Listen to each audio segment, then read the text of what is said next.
Last we left off, you guys were on a pretty seemingly normal adventure to clear out some goblins out of a church. And you did some scouting. You found some strangeness going on in the basement where they were squatting, as they call.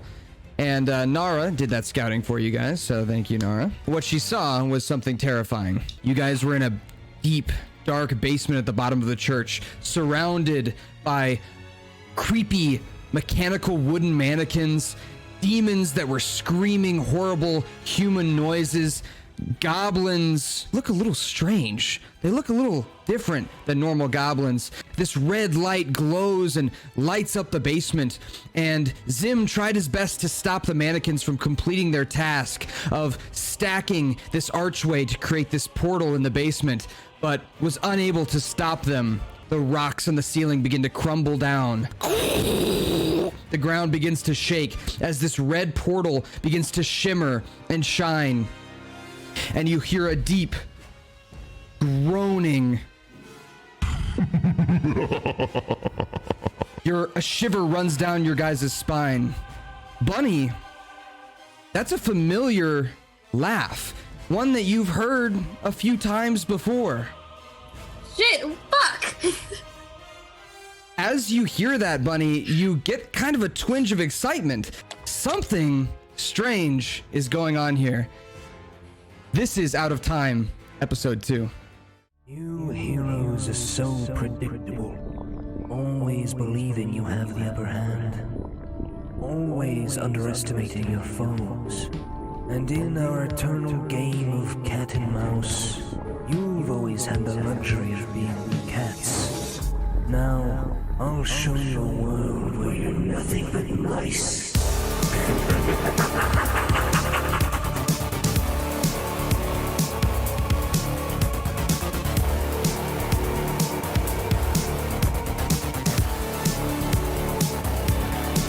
Can't stop me in the future that I've created.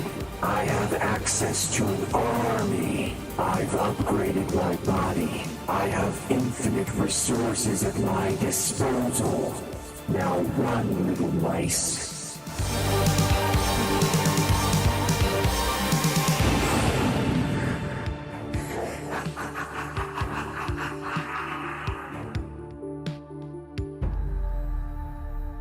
Bunny, I want to come back to you for a moment.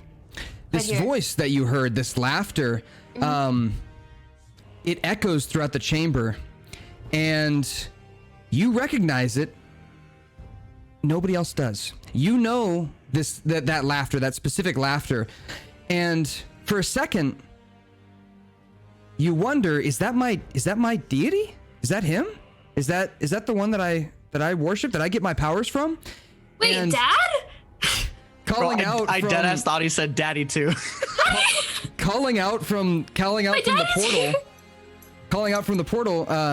You hear a voice say, "Nice try, Raziel. Nice try." Fuck you, Raziel. And as you hear that, you feel a surge of power, Bunny. And you guys watch as the red glowing portal, wisps of light start coming off of it and traveling towards Bunny. They kind of wrap themselves around her, and her eyes start glowing this red color, and the portal dims for a moment. Zim, it's your turn in combat. The portal is dimming, and behind the portal, so you see the shimmering red opening, and beyond it, just for a glimpse, just a small glimpse, you saw flames and a horde of some kinds of creatures coming towards the portal. And this creature that you're next to, the mannequin, is trying to straighten out one last block. Can I throw my entire body at the blocks? I want to destroy them all. I just want to like literally bulldoze into it. Yeah, Into the go portal? ahead and roll me. No, he's trying to like hit the archway and like knock the archway down. Okay, Yeah. Go ahead and roll me a strength check with advantage. Okay. Go Zim! Let's go Zim! And Oh no, it's done! You said a strength, like just a regular strength roll? Strength, yeah, strength Okay, check. yeah. Yep. Natural 20. champ. Natural 20. All right. So Zim, in his crag cat form, takes one step back away from the portal and rams his shoulder into the side of it as the blocks shift just ever so slightly. And it hurts, Zim. It like almost pops your shoulder out of place as you kind of ram into this wall, but you ram into it with all your might, and just the shifting of the rocks, the portal dims and fades to nothing. Just with the shifting. But the mannequins are going back at it. They're trying to refix the portal, and the ground continues to shake. Zim, that's your action for your turn. You still got a bonus action and movement. I'm going to back up and get ready. I want to get like a running leap, and I want to throw my entire body at it next turn. So Okay. I'm just going to back up. Okay. The mannequin's going to get an attack of opportunity. That's fine. Okay. It's 14 to hit. 14. That does hit. Okay. 6 damage. 6. As Okay. it kind of reaches out towards you, and you notice it's got these metal tipped fingernails that it swipes at you and slashes you, so it's slashing damage. Yep, that's as you fine. back away. And where are you headed? Do you want to avoid these goblins here in the middle and not take another attack of opportunity? Yeah, I just want to get as far back as I can to get a running jump. Okay. That's as at far it, back like as 40 you can feet. get. You can skirt around the outside. Yeah, that's 10, fine. 15, 20, 25, 30, 35, 40. That was pretty good. All right. Zim, that's you.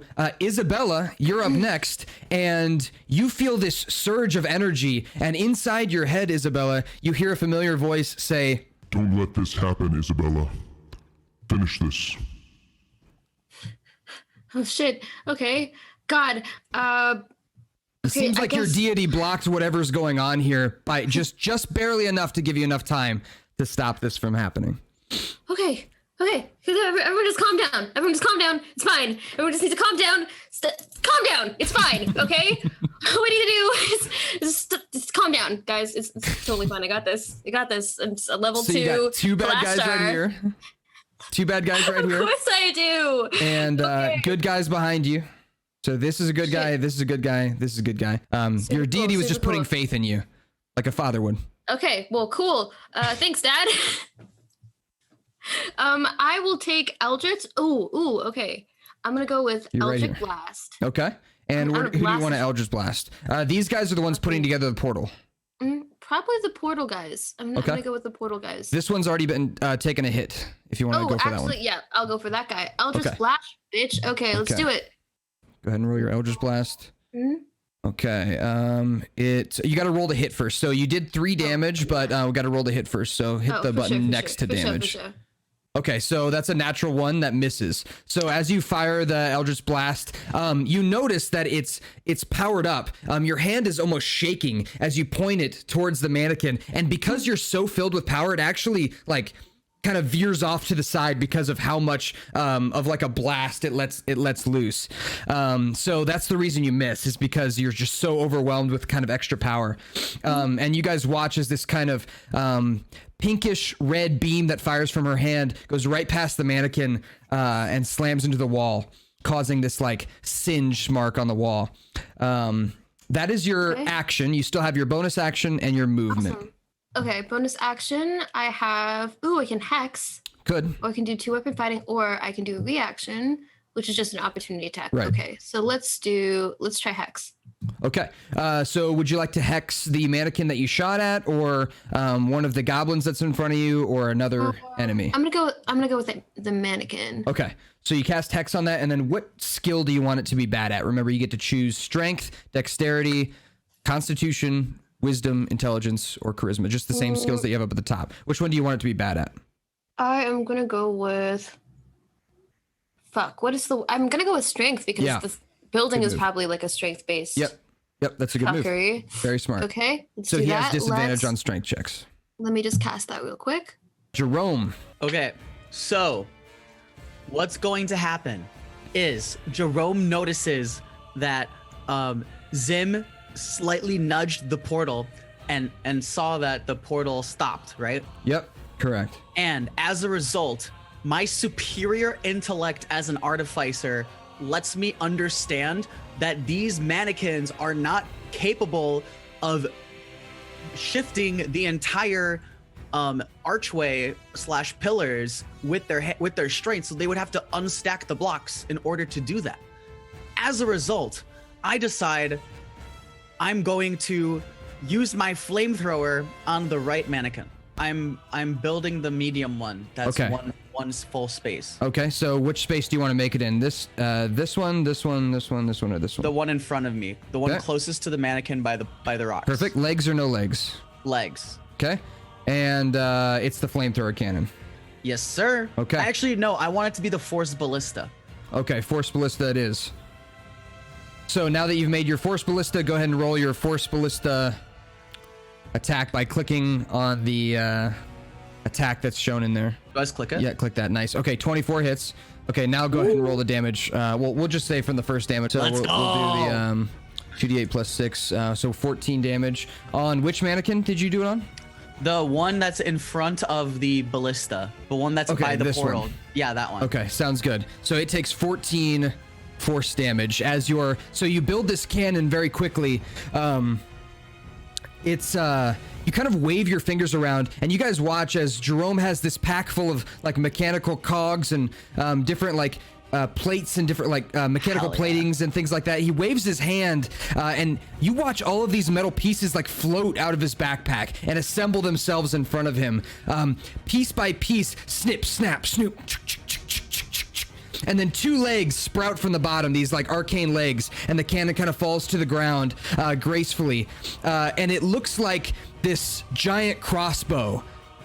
And it's kind of steampunk-esque, and it's got these little legs on the bottom, and it like reels back kind of like it's about to fire an arrow, but you don't see any ammunition. And as it fires this like purpley circular ball, and it fires at this mannequin, hitting it and kind of knocking it into the pillar, and it does a fuckload of damage as it actually like blows off pieces of the wood as it hits. Let's go. It was super dope. Next up is Pox. Yeah, let's do it. Okay. I know it. Squelch. Is Squelch screaming in pain still? Yes, he's like hollering and trying to rip his mask off of his face. He's and as he's pulling, I started a horrifying scream. God. Yeah, as he's pulling it, there's like blood coming down off of his cheeks under the mask, like it's attached in some horrific way. Should I like maybe not try to get it off of him, or should I try to get it off him real quick? Totally up to you. Yeah.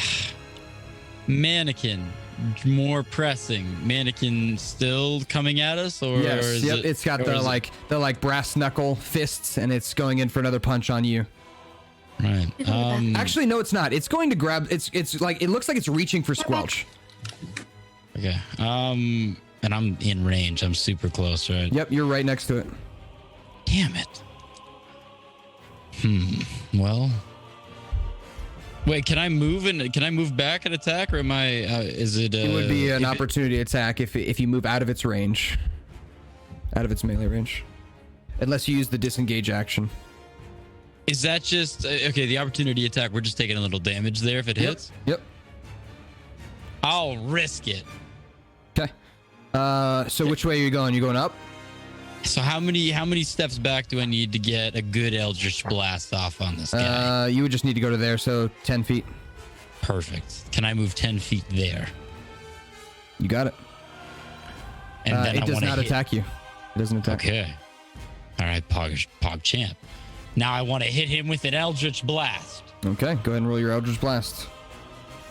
So roll to attack, and then if it hits, you roll damage. Nice, good hit. Go ahead and roll damage. So 25 hits and 14 more force damage. This mannequin already had taken some damage. He gets blasted off the face of the earth. So you fire your Eldritch Blast. What color do you think your Eldritch Blast would be? What's Like your a purple, aesthetic? like a purple, like a deep, vibrant violet. Okay, of nice. murder color. Yeah. like fairy godmother hair color. But neutral murder though. Right. Defensive murder. Right. So yeah, you guys watch as Wembo's character Pox, he points his finger out, almost kind of like a finger gun, and fires it at the mannequin. And as it hits, the mannequin's head just rolls off backwards. He didn't actually even hit it in the head. It just it hits the mannequin, and then it kind of soaks into the mannequin, and the mannequin just kind of falls to its knees, and its head falls off. So it doesn't actually blast through him. It almost soaks into him, and then just kind of malfunctions him and kills him. Smooth. Yeah, it's smooth, right? Yeah. That's exactly how I imagined it. Yeah, it's scary. Exactly. All right. Jimmy's here. Okay, you can hear us? So we got Zim. Yeah, I can hear you guys. You're late. I know. I'm sorry. I sent a message. I'm sorry. It's okay. It happens. Don't ever let it happen again. The last thing you remember is that you guys kind of failed to stop them from creating the portal, and they kind of placed their last block and began channeling this kind of demonic energy into this portal, and the ground began to shake. The kind of pebbles began falling from the ceiling. Squelch began screaming in terror, and there's a moment of brief silence before you hear this deep laughter, and Isabella kind of perks up. That's Bunny's character. Isabella kind of perks up, and a voice calls out to Isabella and basically tells her to stop what's going on here, and gives her a little bit of extra power.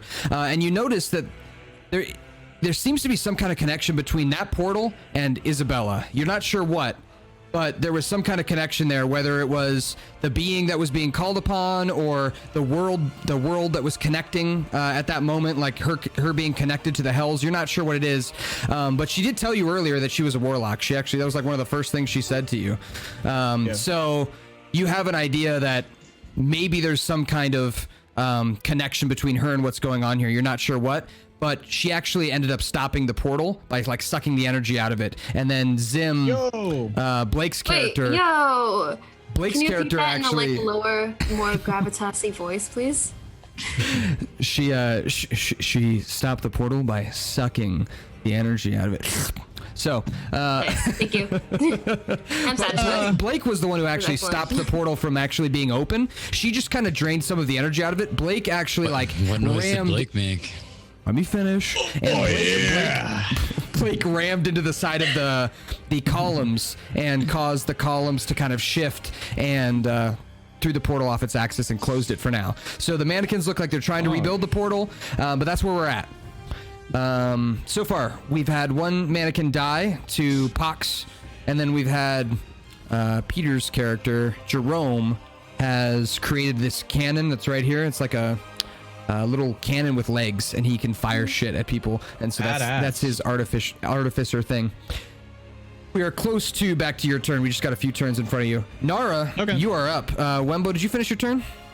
Good, right? Did I have a bonus action? You did have a bonus action. Can I hex something? I want to hex that other mannequin standing nearest the portal. Yeah. Okay. Let me roll a hex. Necrotic. You don't roll any damage. Just tell me what ability you want to be bad for the mannequin. Strength, dexterity, constitution, charisma, wisdom, or intelligence. Which one do you think you want the mannequin to be worse at? Because you're cursing him. So maybe just strength if those strength blocks is are probably heavy, the best. then. Yeah. Strength is probably the best. Okay. So next up is Nara. Well, is it stupid to do a hunter's mark while they've got the other things on there? Not necessarily, no. With Hunter's Mark, you can move Hunter's Mark to a new creature once one dies. So if you Hunter's Mark the mannequin and it dies, you can just move the Hunter's Mark on as your next bonus action on your next turn. You move it onto a new creature. And you don't have to cast it again. Okay, I want to do it on the one on the right, I think. Okay, sounds good. We'll just shoot it, yeah? Yeah, go for it. Yeah, we'll just shoot it. Okay, so a 10 is going to miss the mannequin. You also have your movement for your turn, if you'd like. I'll just stay there. Okay, sounds good. Next up are the mannequins, who are going to continue shifting blocks, and you guys watch as the red energy begins to kind of reform in the middle there. They take the blocks one by one and twist them back into place from where Blake kind of like moved them out of the way. It definitely looks wobbly though. It looks like another hit on the portal might knock all the blocks down and have them start from scratch. All right, that's the mannequins. The goblins are going to move. Isabella. These two goblins approach you with daggers drawn. And as you look down at them, you can see very clearly they have these giant purple ears that are sticking out under their hoods, and their faces are kind of covered. You can just barely see the bottom of their mouths. And to you, they look kind of like goblins, but I'd like you to roll me a perception check as they roll close. Okay. Oh god. Okay, so your first roll there was a 20, which is great. Oh, damn. Okay. So, as you look... What was the last turn? As you look, you notice something strange about these goblins. They have these glowing red eyes, and you can see them just under the hood of their... just under their hood. And their purple ears are a little bit too big to be goblins. They're about the right height. Their nose is a little weird. It's a little extra pointy compared to goblins. And you're starting to realize that these, as far as you know, there's no way these could be goblins. You've never seen a goblin like this. The only thing that makes them anything close to a goblin is just their height and their kind of their proportions. You know, they've got like long, lanky arms and short little legs. But there's no way these are goblins based on what you know. Okay. And as they come up, they both go to stab you with their daggers. Yeah, bitch. Okay. Critical hit, natural 20 for the first. So you're going to take 2 damage from the crit. Lucky you. Sorry, 4 damage from the crit because I forgot to add their plus 2. Wow. Thank you so much. Okay, next attack. It's a 16 to hit you, which I believe hits your armor class based on what I remember. What is your armor class, by the way? My armor class is... It's the shield icon in the top right of your D&D Beyond sheet. Lord, okay. Shield's just 13. 13, yep, okay. And then that one's going to deal 6 damage to you. Jesus Christ. Ow. I'm at 8. All right. Super cool. The reason I want you guys to keep up with that stuff is because there's the extension on the Twitch channel, and they can see what your health is and stuff like that. So try and keep up with it. If you lose health, make sure that you're the one marking it off. All right. Back up to Kathrak. Kathrak, we're up at the top with you, and in front of you is a very wounded creature with a giant green eyeball. Oh, okay, I'm not muted. Well, if it's very wounded, I think what I will do... I'm still raging. Still raging. Okay, hell yeah. I think I'll just go for an attack. Just all right. A standard attack with both weapons. So, do I just go ahead and do the hit roll? Yep. So go ahead and roll the hit with your brutal claws. Bunny, you can hear you humming. Sorry. You're good. Okay, a 9 is gonna miss. Oh yeah, everybody. Every time Bunny hums, you gotta give me a gifted sub. That's how it works, guys. Where's my Bunny hum? We don't counter? make the rules. I gotta add my bunny hum counter. God damn it. Okay, so that one missed. To do the other one? Yep. Did that go through? That one did go through. Yep, a 16 will hit. 7 damage is gonna finish off this this demon. How do you do it? How do you describe yourself killing this thing? It's kind of wounded. It's like limping. It's about to bite you. It's like bleeding this acid blood. What do you do with your claws to finish it off? It's got this big green eye in the middle. It's got the eyeball? Yeah. I'm gonna do it Doom style. Oh, I'm shit. just gonna pierce my claw into its eyeball, turn it to dislodge it, and then pull it out. Yeah. Pluck it out. Nice. Go ahead and roll me a Constitution save as its blood gets all over you again. That was going to happen no matter what. But yeah, go ahead and roll me a Constitution save. Constitution. There it isn't. Hang on. A horrible, like, sloshing noise as you pull it out of its body, the eye out of its body. You are going to take 5 acid damage. Okay. Cool. Now All I'm right. at 19 HP. Thank you very much. All right. Next up, those guys are dead. I can erase them off the initiative. Next up is Solus. Solus has his turn. What would you like Solus to do, Nara? Or do you want me to move for him? Oh, sorry. Just move for him. Okay, sounds good. He's gonna walk up here next to Isabella, and he's gonna give this large roar and bite into the goblin. Yay! I keep saying goblin. We're gonna put that in quotes. Goblin. Okay, that's gonna hit. All right. So this goblin here takes a large bite from Solus as he kind of sinks his teeth into the arm of this goblin. It screeches in terror, Isabella, right next to you, and it makes this like kind of sound, and it tries to shake Solus off. Solus has a good grip on him. All right, that is Solus. Zim, you're up. Isabella, you're on deck. Zim is going to take a running charge at that pillar and try to knock the entire thing down. Okay, go ahead and roll me an athletics check with advantage. Okay. All right. So I have a 10. So yeah, as you take this running leap into the pillar, it hits, but it just kind of like, you just kind of slide off the side of it through the middle of where the portal is. And I'd like you to roll me a wisdom saving throw as you kind of slide through the middle here. Okay. This is not like going to be like an effect that's going to like hinder you much. It's just, I'm going to see if your mind is strong enough to withstand seeing what you see. I didn't advantage to take the first one. Okay. Yep. So what you do see, you get kind of a better look as you slide through this portal. Your eyes open, and you don't go through the portal, but for a moment, you feel yourself like almost sucked into that world. And as you look around, it's terrifying. There are these creatures with gigantic red eyes holding like two swords, giant red wings. They look like, you're familiar with tieflings. They look like tieflings, but they're larger and more brutish, and they're walking their way towards the gate. And behind them, you see swarms of these flying tinier versions of these creatures, all flying like in this giant horde coming towards the portal where you're standing. And just for a moment, you see that. It scares you, but it's not enough to like frighten you. So that was your wisdom saving throw. Yeah, that's fine. I'm gonna talk to each person. Hello, we need to get rid of this portal immediately. Whatever you're doing, it doesn't matter. Don't let whatever's on the other side of this get through. All right. So who would you say you did that to? You got Pox, Kathrak, Isabella. Those are probably the ones you can see easily. I'll do Jerome could Pox. be. Pox, okay. So Pox, you're the one who heard that. All right. Next up is, well, you have a bonus action if you want. No, that's it. Okay. Isabella, you're up. Jerome, you're on deck. What the fuck is up? Okay, baby. We're gonna do Scorching Ray. Okay. So that is a ranged spell attack.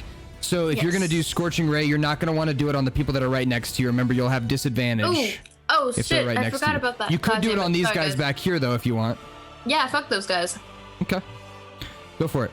So you roll Scorching Ray. Mm-hmm. I just thought 19 to hit. Oh, do you have to roll separately for each one for Scorching Ray? Yeah, you do. Okay, so that's the first one. So that's 7 fire damage. That is going to take out this guy. Cool. He burns into a pile of ash as you hit him. Fuck you. And one more time. 2 more times. I think you get 2 more attacks here. Yeah, it's 2 more. Okay, so that one misses as it kind of flies wide. And then 1 more attack. That one's going to hit just barely on the mannequin. So go ahead and roll your damage for Scorching Ray. All right, 5. Hits the mannequin and it singes as it's trying to reestablish the blocks. All right, Jerome. All right. Jerome is going to try to blast this mannequin out. All right, sounds good. With his force ballista. Okay, go ahead and roll your force ballista. Spell attack first, right? Spell attack, yep, exactly. Ooh. Woo! Critical hit. Okay, so the way I do critical hits for you guys for now, I may change this, but for now, if I feel like it's pretty balanced, just go ahead and roll your damage and then double it, whatever you get. Okay, actions, damage. Force Ballista. Let's do it. Take me to the danger zone. So Jerome, the way this attack's going to work then is you're going to get 16 damage, which is 2d8. You're going to get the 16 plus 3, so you're going to go to 19 damage, which does take out this mannequin. Let's go, baby. That's your boy Jerome right there. Okay. So the Force Ballista reels itself backwards, and as it begins to almost rattle, the legs on the cannon actually sit down so that it has more, like, so it's not going to fall over. So the whole cannon itself kind of sits down so it gets more stable, and it brings its purple force ball back, and it shakes and shakes, and then boom, fires, and it just fires through the mannequin, just leaving a smoking hole in the middle of it as this thing falls over and crumples to the ground. Wooden arms and legs fall to the side, and the portal seems, for the moment, closed. It's kind of like partially open right now, but it doesn't look like anything can get through in or out. It's looks like the people who are building it are taken out for the moment. So I have a quick question as a DM. Yeah. So previously, when I hit the Force Ballista at him, he got knocked into the pillar. Is there a reason why he didn't get knocked into the pillar again? That was just for flavor's sake. It didn't actually do anything to the pillar. Oh, so okay. it wouldn't matter if he did or didn't. I wasn't sure. Yeah, it was All just right, for thank you. yeah. I was just wondering. Flavor. Yeah, it was just for a description. Okay, thank you. Yep. All right. Do you want to move? Yeah, I'm moving 3 steps up. Yeah. Okay. I'm in the portal's vicinity. Yes, you are. All right. Next up is Pox. Nara, you're on deck. Hit me with the good stuff, ladies and gentlemen. Portal's closed for the moment. What do we got? We got one of them demons? Creatures over here. Yeah. To you, they look like goblins. Let's kill the other. Let's kill the big, the more monstrous looking thing. This is Nara's cat, so you don't have to worry about that. Oh. No, this thing's good. These are your only 2 enemies right now. It can live for now, and they haven't stopped attacking like they haven't stopped attacking Isabella. Squelch is over here. Squelch is safe. Squelch is safe right now. Aren't those Squelch's parents though, or are those parents? We're not sure. Okay. Okay, so they haven't stopped attacking. Your character would probably assume so. Yes. You're not sure if they're being mind controlled or not. Play it as you would your character. Eldritch Blast time. Okay. I'm gonna hit him with the Eldritch Blast. That portal's the bottom or the top. Like yeah, it looks well. It's like half, or not half. 1/8 open. 1/8 open. And there's no mannequins. Okay. Yeah. No, I'm gonna. Well, I mean, yeah. Well. Yeah. Yeah. Okay. Hit him. Yeah, hit him with the blast. All right. Hit him with the. We're gonna bottom hit him or with the top. blast. Bottom or top. Which one? Top. Okay. Go ahead and roll your attack. Another crit. So you so get. Shall it be written? So shall it be. Go ahead and roll done. your damage, and then we'll add 10 to it. Please. So 15 damage. Hits this goblin and almost knocks it completely out. Your Eldritch Blast hits it, and do you like the idea of it like sinking in, or do you like the idea of like force damage, kind of like blasting it? Which one do you like better? I mean, it can sink in and do a little. You know what I mean? Just from the inside. Yeah. So it's almost like the Matrix. It makes like almost like a poof sound as it hits him. Yes. And it lets out this kind of like as the energy sinks in and deals more damage to him with the critical hit. So that is 15 damage. Isabella, you watch that happen right in front of you. Nara, you're up. Pox, if you want to move, just tell me where to move. Yeah, move closer to Kathrak. Ooh, fuck it, that hours. Cozy up. All right, Nara. Okay. Your so hunter's mark is right here, just floating. Okay, so then can we just move it to one of the other ones? Yeah. Which one? Top or bottom? Bottom. And we'll just shoot it. Okay, go for it. Yours the left. Roll your attack.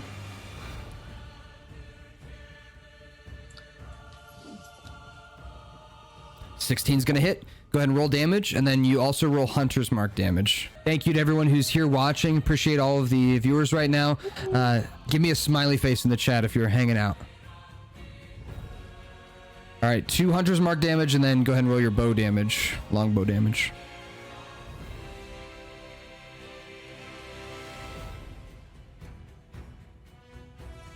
Okay, so a total of 7 damage. As you pull your longbow back, kind of tilting it to the side, you let the arrow go, and it pierces right into the shoulder, right where he was just bitten by your lion, right into the kind of like the collarbone shoulder area. And this thing looks really, really weakened. They have both taken a similar amount of damage, and it is now... Mannequins are gone. It is now their turn. Okay, sensing a flip in the scenario here, their eyes get kind of real big, and they both look up at Isabella, look over at the lion. They look back towards Kathrak. They see the arrows pointed at them from Nara. They see an eldritch cannon about to walk over and blast the fuck out of them. So they both look at each other, and they disappear. Bunny, you recognize this. This is invisibility. They are not gone. Okay. They have not teleported. They're invisible. And you can God hear, damn it. as you guys go silent, you can hear their... All right. That is their turn. They're going to both attempt to walk away from Isabella. So Isabella and Solus may both make opportunity attacks at disadvantage if you want. So they're trying to get away. You can't see them, but you can swing out kind of wildly with your sickle if you want. Okay, where do I roll for that? So in your actions, roll for whatever melee weapon you want, whether it's a dagger or sickle. Okay, sickle. Oh, actually, dagger +4. Solus is going to miss with his bite. He bites into the air. Okay. So roll again with the dagger because it's at disadvantage because they're invisible. Okay. So that one was a 21. A 12 actually hits. So you end up slicing one of them with your dagger. And as you like bring your dagger out, you kind of like slash in the air. And as you do, you feel contact with one of their heads. You've got your dagger kind of held in one hand where the blade is like facing downward, and as you swing out kind of in like a stabbing motion, you stab right into the top of one of their heads, and it reappears as this like gross green blood kind of leaks out of the top of it. Okay. Your dagger is jammed right between its eyes, and it's kind of giving you like this as it kind of falls to the ground dead. The other one seems to have gotten away without Solus attacking it. You guys are still in combat. Kathrak, you're up. The last thing you saw was these creatures disappear. You're not sure where they are. You know that one is dead here. You just saw it get stabbed by Isabella, even though it was invisible. It was actually super dope that she got it. Yeah. And is that the only enemy that I'm in range of? You're not even sure if you're in range of it. You're not even sure where it is.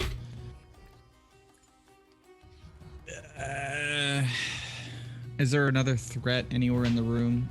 There doesn't seem to be, other than the portal itself being like 1/8 of the way finished. It doesn't seem like anything's going to be here to finish it. So you probably don't have to worry too much about it. But if you want to be safe, you can go try and knock it down. Or you could run over here to where the thing was and just swing around wildly. I'll go for a wild swing. All right. Hey. I'm kind of angy. Okay. So I'm going to do this a little bit differently. What I'd like you to do is roll me a perception check, and then based on this, I'll tell you what your attack is going to have, like what modifiers your attack's going to have. So roll me a perception check. Right. Perception, bada bing, bada boom. Okay, with a 14, you can hear it's in your vicinity. Go ahead and you're going to do like an attack where you kind of like swing your arms around, like punching wildly in the air this turn. So go ahead and roll me an attack with disadvantage. So you're going to roll twice, take the lower number. Bring it home. Okay, so that is going to hit. Let's go. Go ahead and roll your damage. Go! You're insane. I know. Okay, 7 piercing damage. As you swing your arms around wildly, you end up like kind of like doing this backhand, and as you do, the top blades of your claws smack into something, and you hear a and behind you, a creature now has your claws. Your claws are now stuck in the back of its head as you kind of like shake them to try and get it loose from its skull. It falls off onto the ground and lays down. He was behind him. Oh my god. That is the end of combat. Woo! Damn, that was a wild ride. It was a long first combat, but an important one. So the only thing that you can hear now is the soft, like, whispering crying of Squelch as like blood drips off of his face, and he's in the corner trying to pull this thing off of his face, and he looks exhausted as he's like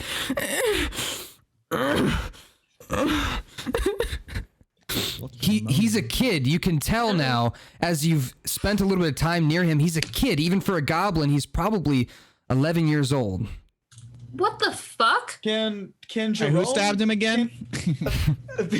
Jerome. Can Jerome do an Ready the investigation blast. check to see how we should take the mask off since it's still on him? So yeah, you're near the portal right now. Is there a reason you wanted to go over there first, or do you want to? I was going worry to about that later? I was going to stack the blocks off, but once I heard Squelch like whimping and sobbing, I decided that his life is more important than the portal. Try salt. So can I right. go over to Squelch and do an investigation? Yep. You'll do a medicine check. Well, no, not a medicine. Sorry. You want to learn how to take off the mask. Go ahead and roll me an Arcana check. That's Arcana. Mm-hmm. I rolled it. Okay, 7. What? Pretty low. Yeah, God. unfortunate. You rolled a 2. That's unfortunate. What the fuck? I'll say with a 7, it's looking like it's not something that you can handle as an artificer. Okay, guys, I can't handle can someone else do, can I also Okay, so we'll do one at a time. I'll kind of run this, okay? So we did Jerome's thing. Now we'll go with Isabella. Isabella, what did you want to do? All right, well, I feel like my dad was pretty fucking clear. Close the fucking portal. I want to roll an Arcana check to close that shit, or like roll at me an least Arcana figure. check. Either okay. No offense to Squelch, I'm sure he's great. Oh yeah. 5 Arcana, another 2. Okay. Yeah, it's unclear exactly how you're supposed to do it, but you do feel a connection here, like there is something strange going on. You're not exactly sure what, but you realize, yeah, this is what I'm supposed to be doing. I should probably close this thing off. Okay. I roll to punch Squelch in the face. No. Zim, you're up. I want to knock down the rest of the blocks. Okay, go ahead and roll me an athletics check with advantage. I'll let you get another running start. Solid as hell. Respect that.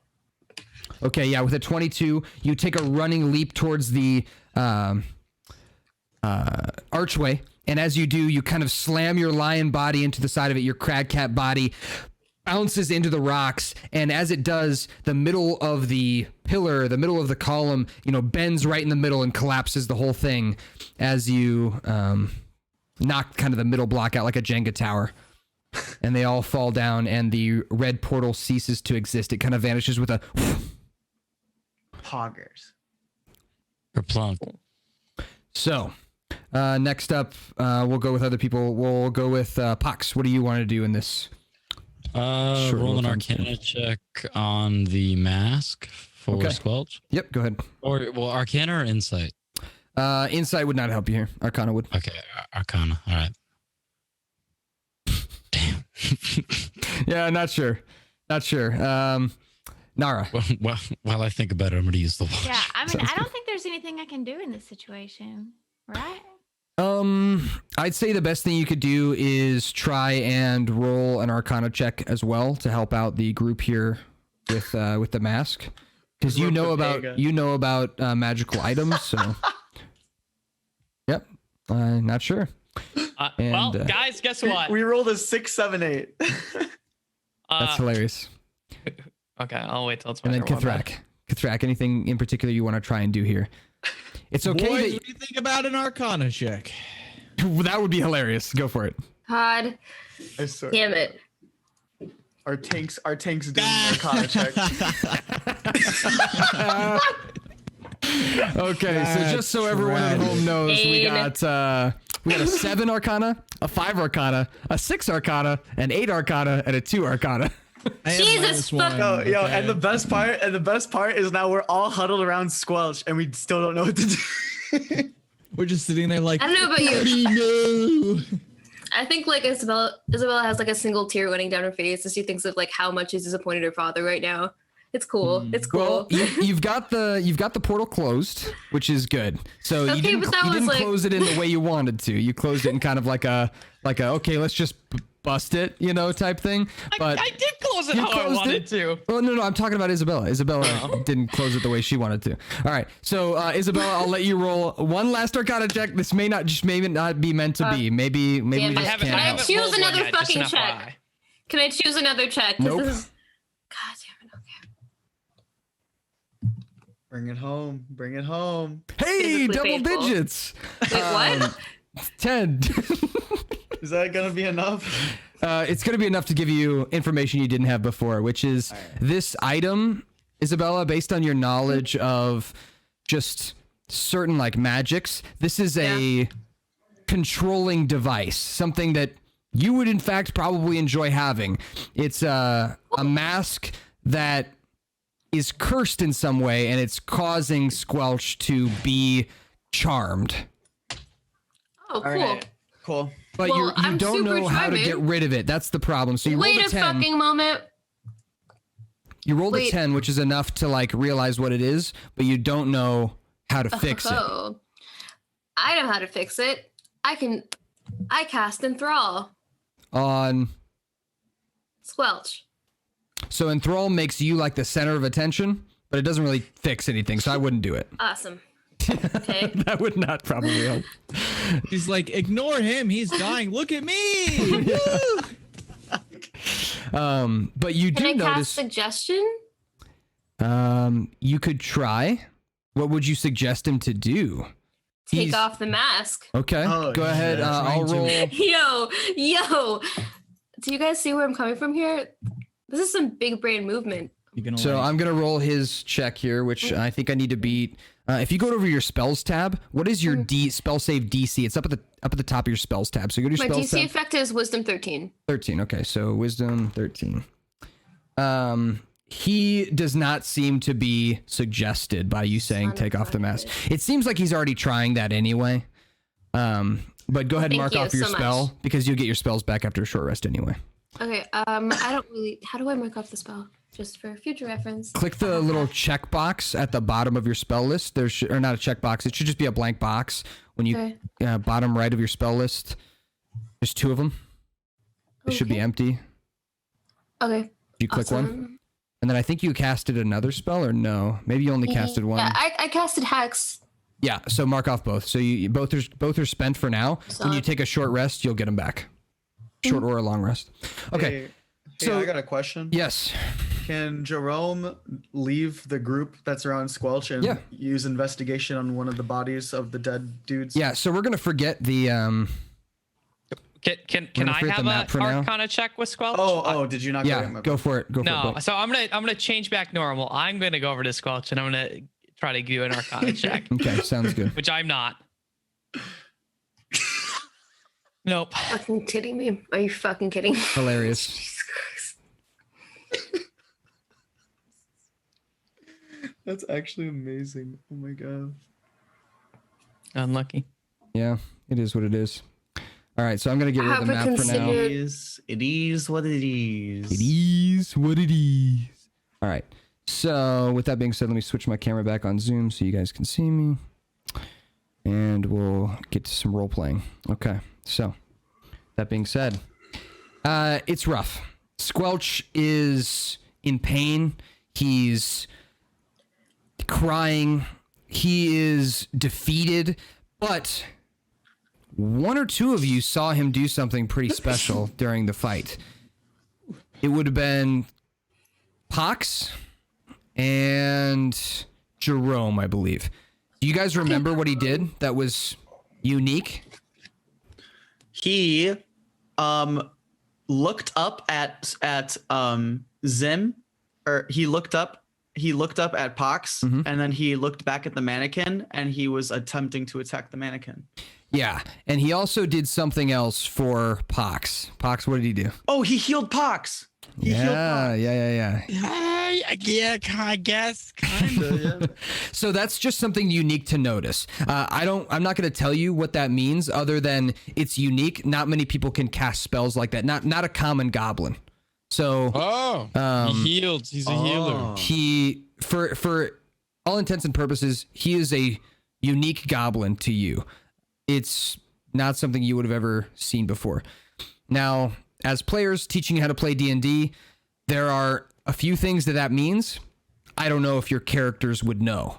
So you got to think whether or not your character is smart enough to connect the dots of him having something that lets him heal, like having some kind of magical powers. You would have to connect the dots and, decide whether or not your character, like for example, Kathrak probably wouldn't care to connect the dots based on his intelligence, but he might. It depends on his personality. If he's interested in magical things, or if he's interested in religion at all, then he would kind of be able to connect those dots, even though his intelligence is kind of low.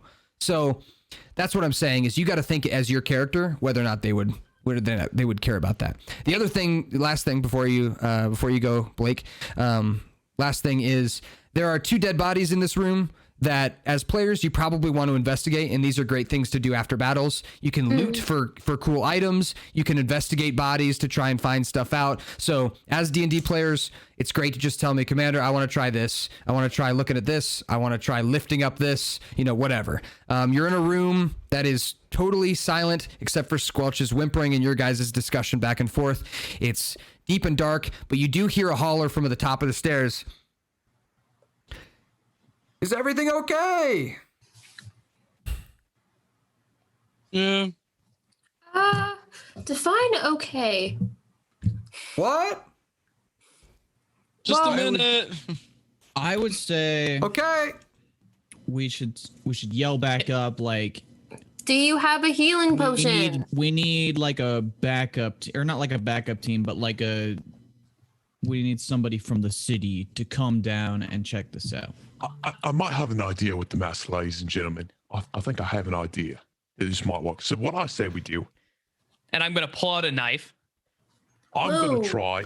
Just trust me here, okay? Well, hold on. But Wait. just trust me. Hang No, on. but Hang on. Hang on. Let me whoa. talk, please. Let me finish. I know what you're thinking. I can heal him at the same time that I'm cutting. So I cut and heal because I can magically heal at the same time. Okay, I How have much a plan. can you heal? Oh, I think that's a bad Are you idea. sure? This is a very No. This small sounds- knife. This sounds Like- great. It's like plastic surgery. It'll be fine. No, that's a bad So- idea. What? What is that?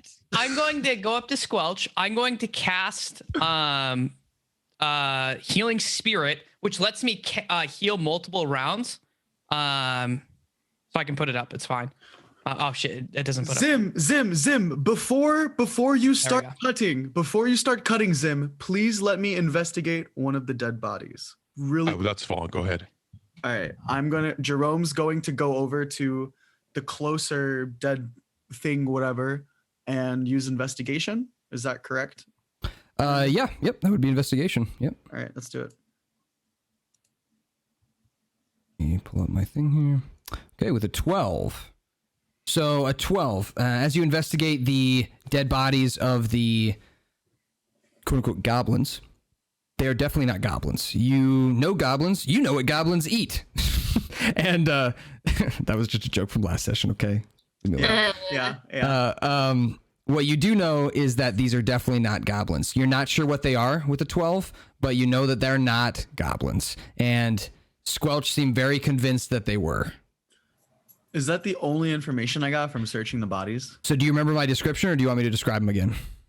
Well, I remember your description of the bodies, but did I find nothing else like on them? Is that really it? I guess what I thought you were doing was just seeing what they were looking like. I'll be honest, I wasn't even listening what you wanted to do. Oh, So- I wanted to like search them. Okay, yeah. Searching their body, you pat them down. They don't have any pockets, so they're naked with cloaks on. But the cloaks are interestingly made of a material that seems like magic resistant. And they are undamaged. The cloaks are undamaged, even though they took some beatings. So the cloaks both seem a bit magical in some way. Bro, I'm gonna snag the cloaks then. Okay. As you snatch the cloaks off the bodies, they are fairly nice and definitely magical in some way. Poggers. Put that in my backpack. Do I have to like write a note that I have 2 magic cloaks Yep, now? you can do that, and then later on I can tell you what they do. Where do I write that in my notes? Yeah, I put that in your notes, or yeah, that's But like as well. what notes would I put it in? Whatever you want, just a place You to can remember. do equipment, custom equipment. There's when you on D&D Beyond. So if you go manage equipment, you can do custom equipment, or you can write it in your notes area. Is But also it fine. only says organizations. Oh, other. Add other. Okay. Yeah, it's fine. Anywhere where you'll remember. 2 magic cloaks from Gobs. Lit. Okay. The idea that Blake had, that Zim had, what are people saying about that? He pulled out a knife. All I had to do was say, whoa, whoa, whoa, whoa, whoa. That was my part. He can do whatever he wants, man. Yeah, I think that's a bad idea, but you know. I think you know what? I think you should roll a charisma check to see if you can convince us into it. Because Well, hang on. I'm- I have. It's isn't just whether or Squelch not you kinda believe. just like dying not anyways? check. Is Squelch just kind of sitting But there he's dying? special. He's special. He doesn't look like he's bleeding out or anything. Oh, He okay. just so we're just gonna stab him in the face with a knife. No, we're gonna. I mean, I slightly think we should ask for his fillet consent. And heal. There's a difference, okay? I'm Can not we- chopping off his face. Are we I'm gonna allowed to cut ask off. him what he wants us to do? Or Is no? it possible? Can we so communicate about this? we'll please? do we'll do one at a time here. So Jimmy, ask him what you want to ask him. Ask the goblin what you want to ask him. Squelch, do you want Zim to That is my name. attempt to take off your mask? Do whatever you've got to do. That's consent to me. Oh, why? We don't even know where the mask Whoa! is from. We don't even Whoa, know whoa, what. whoa. He said do what you got to do. I'm not trying Yeah. to like fuel him up. We're trying to save his life. But we don't even know where the mask is from, or like why it's not coming off. It's a magical mask. It's cursed. Where is it from? We gotta help him. Where'd he get it? But We don't know. Ask him. he wants it off. I don't. If he's under some kind of mask influence, I don't think he's just gonna just tell us. He's my They man's can't be under crying. that Yes. much of influence. He was literally attacking us earlier. I don't know what your line is for. How do none It's of us fine. know Yeah. about this mask? Are we all prepared? Me. Okay, so We're can I convene God. with my my dad? Like maybe he'll know something that we don't. Is that I'll tell a you, Like, are you just possibility? gonna um, call your dad up? Like, you're just gonna go send him a pigeon and be like, "Oh, Dad, I'd like you to come here. We have to wait for a Maybe. carrier pigeon to come back." So I'll tell you, I don't buddy. know. Is your Oh, dad so right outside? because stabbing someone in the fucking face is a better idea than Okay. asking I a don't know if you literal god understand for how help. surgery works, okay? But when you slice something open, generally you're not just stabbing, okay? I'm gonna be very careful. Pull, slice, heal. I don't know what you don't understand about this. It's gonna be like stitching, or Yes. like carving a pumpkin. fine. You know? Do it. Whatever. So just to Fine. answer your question before we do this, to answer your question, Bunny, calling on your dad is not something that you get to do.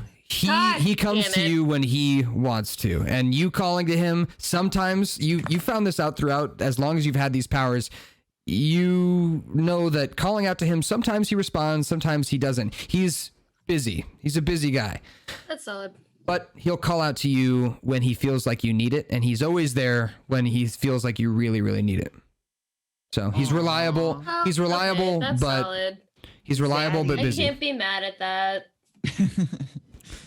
So if he hasn't reached out right now, then he probably thinks you can figure it out, and that it's not as pressing as what was just going on. I mean, I guess this means just stab him in the face and I'm not gonna. Okay, can anyone else heal here? Okay, I can heal people. I don't know if anyone else can. So I think by default that makes me kind of think I like the can. healer of the group. You know, I'm gonna be the one who can occasionally heal you up. So I do have some wisdom here about this stuff. So my goal is not to kill him at all, and so hopefully that won't happen. I don't think we can Yeah. just like tie his hands up and like take him somewhere. They would know. Okay.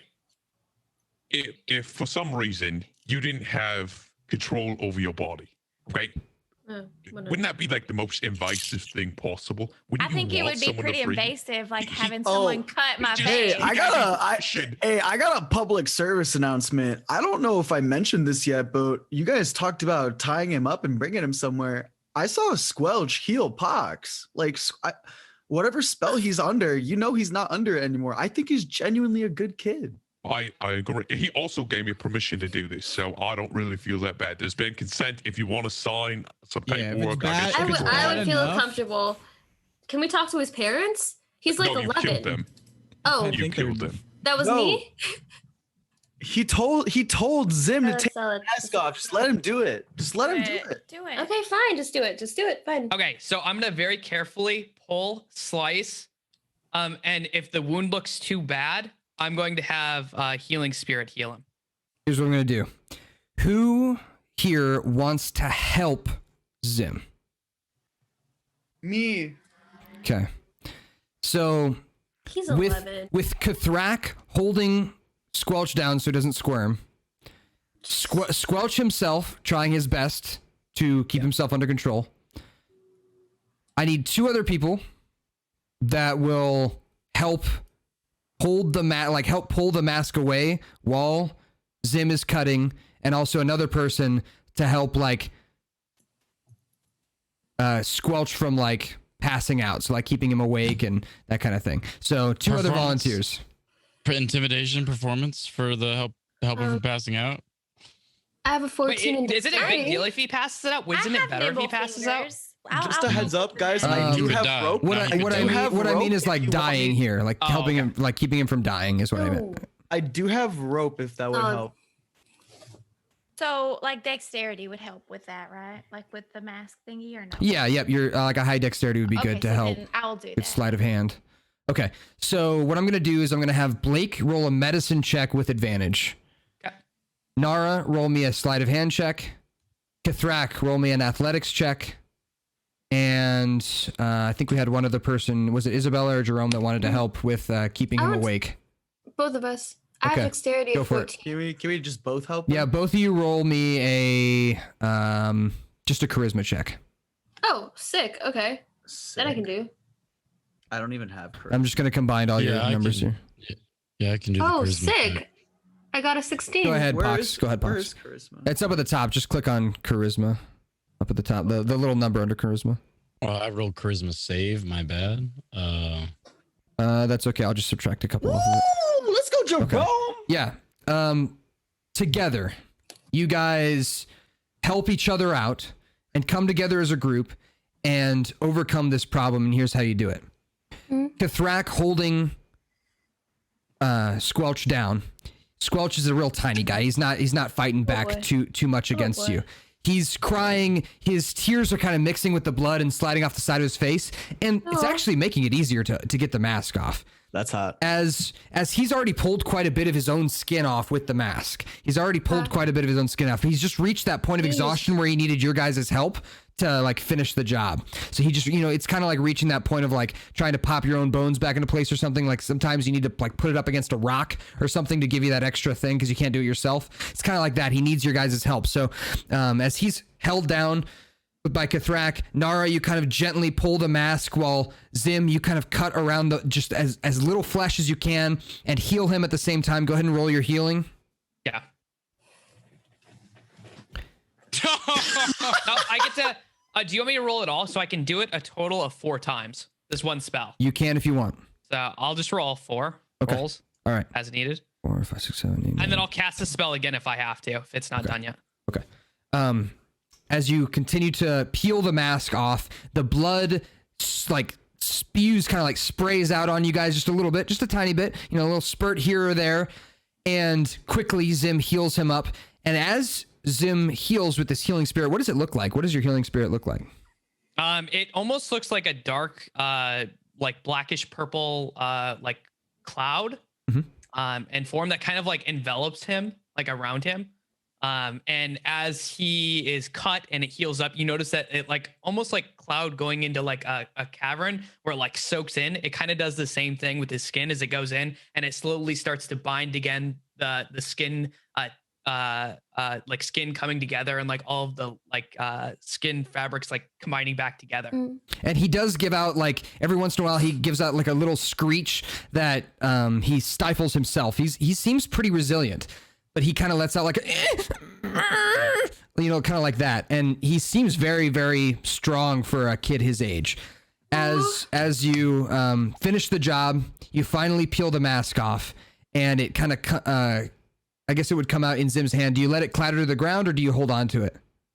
I'm gonna like immediately wrap it with something, and so it can't, like, I don't know if this thing is like got a mind of its own or anything, but I want to wrap it and put it somewhere where it's not gonna like spring up. Okay. Yep. So you wrap it in some cloth. It is, so you right now you have a triangular bird mask with it's bleach white with like orange circles around the eyes, and it has like a strange sulfurous smell to it, like it's burning. Like you can almost smell like heat coming off of it.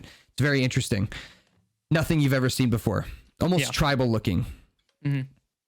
And Squelch, as you guys see, he looks up at you guys. As his skin is like kind of reforming on his face from the healing. God. He's got these huge orange eyes. He's got this beautiful blue skin, and he's got just the cutest smile. As his sharp little teeth, he gives you just one of these like grins that's like. Oh, there you go, little Mike. And as his skin kind of reforms over his nose and covers up the cartilage, and the blood kind of dries from his face, little steam comes off his face as he gets healed, and you can see the tears still kind of running down his eyes. He's giving you that like, I'm so strong, aren't I strong, guys, like smile. So he's trying to like be tough here, and he's smiling. You stabbed me. He says. And then he just starts crying. He just starts crying. I'm gonna hug Squelch. You did too good of a job, Zim. He Can I give him some of my food? Yeah. So you guys can feed him, and now is your chance to talk to him and understand what the hell is going on. So, Hey, little friend. Do we ask him who did this to him?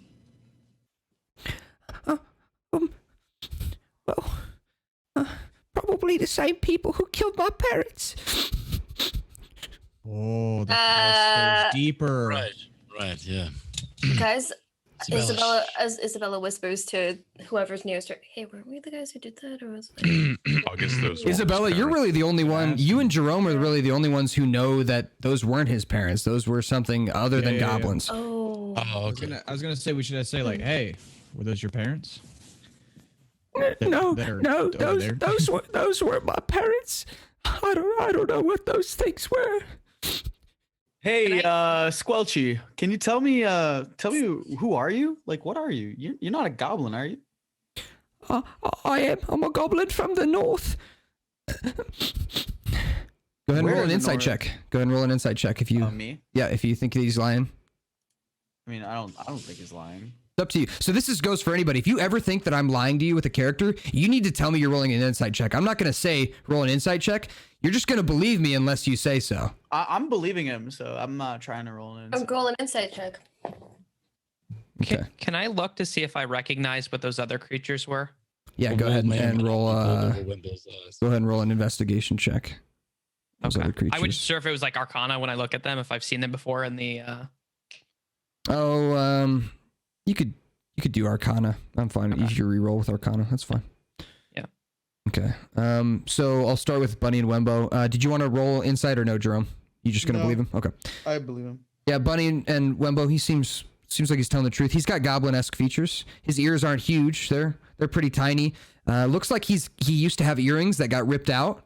You're not sure, but Jesus. he's got like the skin that kind of dangles. Like he had some earrings that were ripped out. He is a young goblin, from what you can tell. He's a unique color, but definitely goblin features. Okay. So with a 17 Arcana for Zim, looking at these creatures, you are somewhat familiar from your studies in druidship. These are fiends of some kind. I'm not going to tell you what kind of fiend, but they're a fiend of some kind, and you just know that they're not an aberration or a monstrosity, but you know that they're a fiend. Oh, these things aren't even from this world, ladies and gentlemen. These things are fiends of some kind. Yeah, from another plane of existence, not even from your plane of existence. Yeah. The only fiends that you know from your plane of existence are tieflings, and they barely count. Yeah. And that goes for everybody here. The only fiends we know from our plane of existence are tieflings, and they barely count. So wow, you are so wise. I will Isabella say, looks at the camera and winks.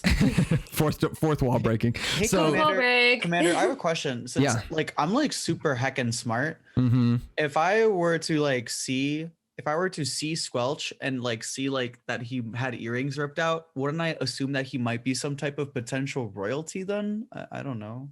As a goblin, most goblins wear earrings. They're okay, never mind. So it would depend. Know if that's like a royalty thing. Okay. So the way you'd be able to tell is what type of earring they were wearing, and you just can't tell from having it been ripped out. But you do notice that he does have a small nose ring, small septum piercing. That's actually kind of fell out as you guys were pulling off the mask, and it kind of clattered to the ground. And he's looking around for it between the cracks of the stone. Oh, there it is. He picks it up and he puts it in his septum. Well, he blows on it first, and then he kind of licks it clean, and then puts it in his septum. Yummy. Nice. How can you heal? Who? He looks like he was going to ask a question, then he heard your question, and he's like,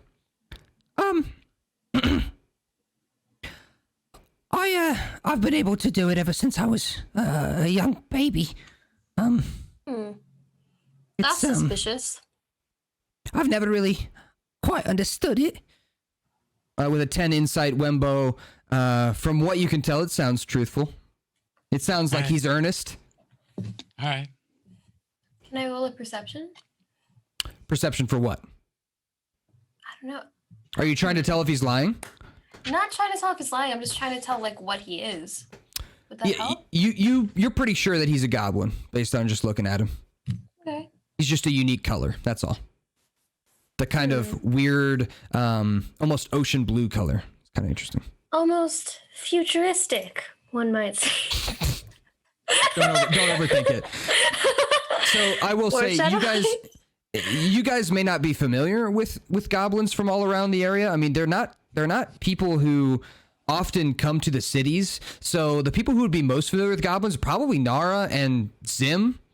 Probably the two that are most familiar with goblins. Maybe Pox, because Pox, they're a huge issue over in your area of the world, but they're like the only issue over in your area of the world. You know, they're like the only thing that your town ever fights. It's like, oh, going out to the goblin cave to kill some more fucking goblins. Like, yep, that's pretty much all they ever do. So, Goblin shouldn't season. we ask, like, why aren't we asking him, like, how to get himself into the situation, right? Like, can't we? Because he was gonna ask us I was a very about to cool say- unique Ask question. him. Ask him. Nara. He's gonna about ask to us say- who we are. I was about to say we we are should the ask Pox. him if he knows who killed his parents. Pox You of can the ask him Avengers. whatever you want. Just ask it, and I'll respond as Pox. Just ask it as your character, and I'll respond. Squelch. Or Do yeah, you sorry. know who killed your parents? I didn't get a great look at them, but they were in these dark blue and purple cloaks. And, that was... What day is it? Do you know? You guys would know that it's Thursday, and we'll say it's, do I have the year set up on that information sheet? I don't remember if I put the year. Let me look it up. Open up my Did they doc. say there was more goblins down here? Like, They thought they were goblins. They assumed the three were. I don't think they knew about the other creatures down here. Yeah, they said, as far as we know, there's 6 of them down there is what they said, which you're probably assuming that what they knew was that whatever Squelch told them. That's probably what they knew. So that's probably what Squelch told them. All right, so with that, I'll say the year is, we'll say 1540. It's the year 1540. And the day is Thursday. Sick. And the date is Thursday, 1540. And we'll just say it's like today's date, so October 13th. So we'll just Ooh. so October 13th, 1540, ominous. and it's Thursday. Okay. I'm gonna have like eight costumes for the Halloween. This universe's version of Halloween, guys. You guys, what do you guys? It's gonna be think dope. about Halloween.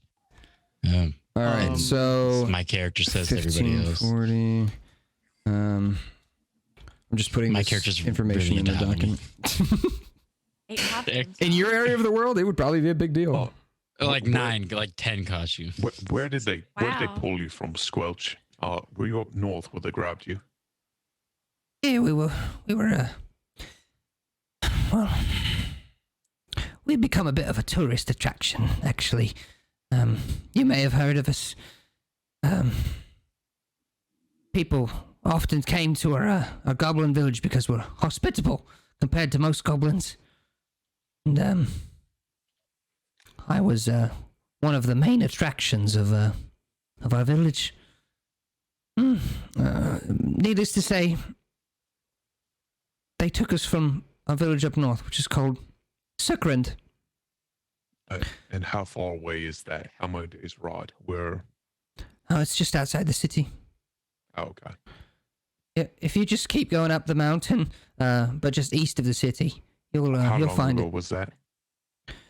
Well, if today's Thursday, the 13th, last I remember being in the village was on the 10th. So not that long it's ago. Not too long then. It's like a week ago. And they took you and It's 3 days. you and who? Right. That's what I said. I don't remember if they took anybody else, but well, I do remember them killing my parents as they tried to protect me. I don't know why they took me. I don't know why they took only me. Well, let me tell you something, Squelch. You're pretty special. I just want you to know that. Could be because of your hideous blue skin. Jesus fucking Christ. I have not Why seen is a everyone in goblin this group heal so ever rude? in my life. And I just want you to know that what you have inside of you is something that you should always treasure forever. All right. Aw. Thank Thanks, you. Jerome. My name is Squelch. What's your name? You owe me. It's Zim Morgan. Are you Ignore saying? Are him. you actually saying that, Pox? Yes. I can't tell if you're like joking or actually saying stuff because I should be responding if you're saying stuff really. Did I do? I must have hurt you. I'm sorry. Did you Also, it's not a big 11. deal. did you get healed? You work for me now. No. you I don't. Okay, we're not doing that. I'd rather He I'd just rather got die out than of his. All right, servitude. fine, Come on. fine. I'd Jesus rather die fucking than Christ. have to work for anyone. Squelch. He's you're okay, 11. Ignore him. That's While, I'm gonna give Squelch a hug. while they're all hugging and being all lovey-dovey, He gives us a smile. Jerome, just a heads up about my character. I have a special feature regarding urban infrastructure and sort of like understanding the infrastructure around me. When we did that battle, what were the 3 little squiggly wall things that you drew on the left side of the cavern? Wine racks, and each of them have just a few bottles of wine left on them. The rest are kind of shattered on the ground. That happened when the shaking began down here. Okay, could I go and just like search both? I want to search first the stones by the portal, Mhm.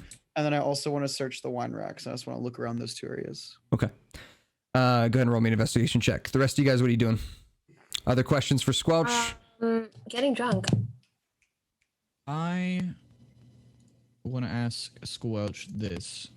Squelch, if we were to track down who did this to your parents, could you help us? I'm not much of a fighter, but But you let me do the fighting, and then I like bring my fist weapons up like a badass. I don't really have anywhere else to go at the moment. Oh, did we just get a new party member? That was out of context, by the way. So there are a few things that you can do, and I'll just kind of tell you as a DM. So one thing is you can have Squelch tag along with you. Another thing is you can try to explain the situation to the guard captain and see if he has a place to put Squelch. You can try yourself to find a person who would take Squelch in, like as a halfway house type thing, or you can try and return him to his home, which would be about half a day's travel.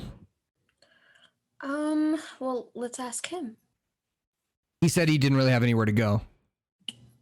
Well, I think first thing we should do is go get paid and bring Squelch with us, and then decide as a party where we want to go. Oh, a couple of things too. We should also bring those ugly creatures that we killed so that they know that these weren't goblins and that we are very effective at our job, because not only did we clear it out, but they weren't actually goblins that we had to clear out. And just as the best comedic timing ever, as you say that, their bodies begin to light on fire. Jesus. This green flame. And it's looking like you're losing your evidence. If you want to try and save it, tell me what you roll.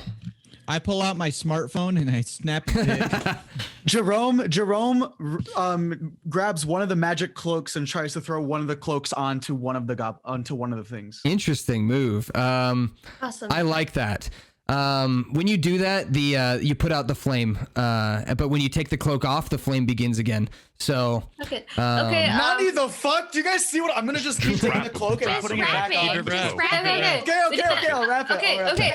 And while you do that, I'm going to roll a survival check and see if we can make him survive. That's not how that works. God damn it! So here, I'll tell you. Just wrap them. Just wrap That's them. okay. That's okay. I get why you would think that, though. That makes total sense. I mean, that's you what would it want to says. roll. So this seems like it's a magical thing happening. You would want to roll an Arcana check to see if you can fix the problem or figure out how to fix the problem. And Arcana roll. So 17. With a 17, I'd say this is pretty common for fiends and demons of the like. Their bodies often fall to the wayside, and a way to get rid of them out of their other demon warriors' way is for it to just burn up into ash. So solid. It's normal. You are somewhat familiar with this kind of idea, and you would know that based on what just happened with Jerome, you would know you could save it if you threw the other cloak on it, but he has that cloak. So he would need to give it to you if you wanted to save the other body, unless you only want to save the one. If you want to save the one body, that's probably enough. It's up to you. Why do we need to save both? Because it shows that we're really effective. Brand new cloak. There's two different creatures too. There's two different creatures, so grab them both. Fine. I'll grab the other cloak Also, and throw it back on. So hold on. In your bag. So is it normally healthy? I will say, sorry, I forgot to mention the green eye creatures are also burning up. Oh God! So, then I'm gonna grab one of the cloaks, put it on the fiend, and the other cloak I'm gonna throw onto one of the green-eyed creatures. Okay, all right, sounds good. And nobody has rolled on those ones yet, by the way, to check out what they are. Shit. Okay. Well, gotta do that. Perception What did you check. say? Sorry. What did you say? For who? Me? What did you just say? I didn't hear you. Does anyone have higher than a +2 for perception? Yeah, I have Yes. 3. I have a Okay, yeah. So someone who has +5, can you go for that? It's not perception though. It's knowing what it is like Arcana. That's what I had to roll last time. Oh, yeah. I only have a +3. I thought I checked both of them, Commander, because that's what I was trying to do. So I could see if they were. We already. Yeah. But I'll check the other one then. Do it all for love. Yeah, sorry, I thought you were only rolling for the one because that's what we were talking about. No, because I wanted to see if I could change into them. Okay. That was honestly why. Gotcha. Okay.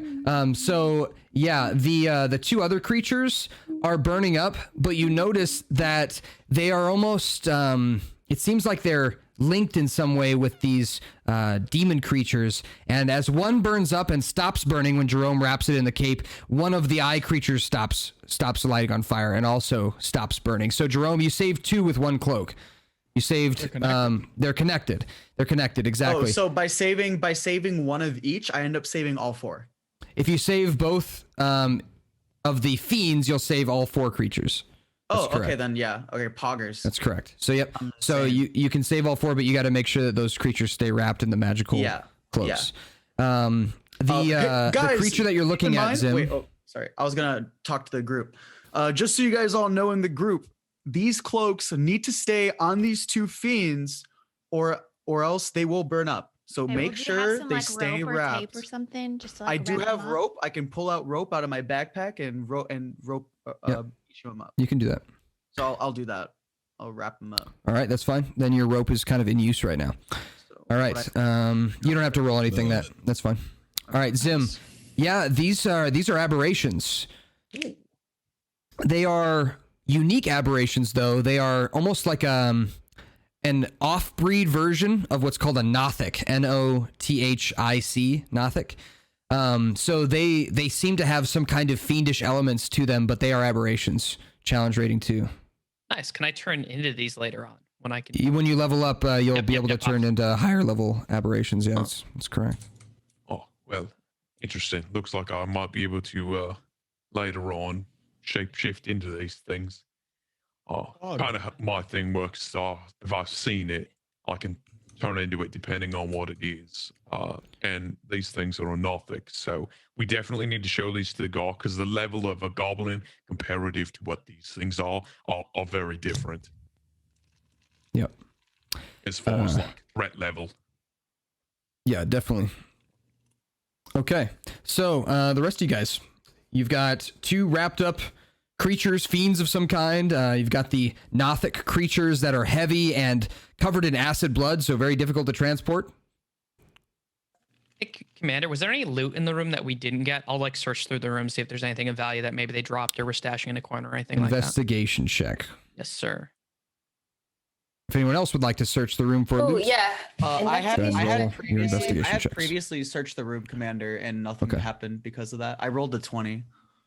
did I? Wait, what were you I rolling thought you were for? checking for I think you were rolling for Well, something else. I look around and say, "Yep, that's a room." So I was investigating while they were talking to Squelch and stuff.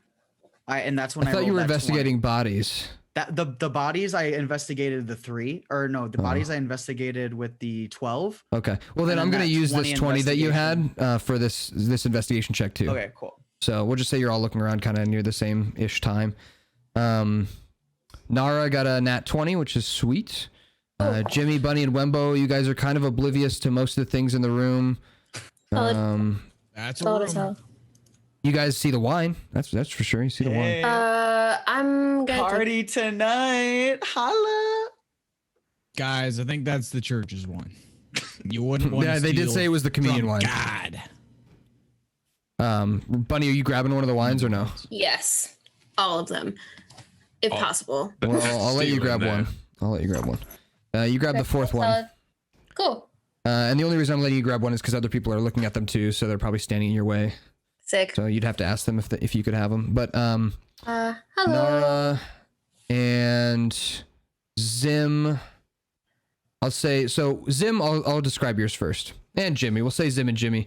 I'll describe yours. You guys see the same stuff. So as you look around this room, it is crumbling and cracking, and you have a feeling that you should probably get out of here within the next 10 minutes, or it just risks being a very dangerous spot to be.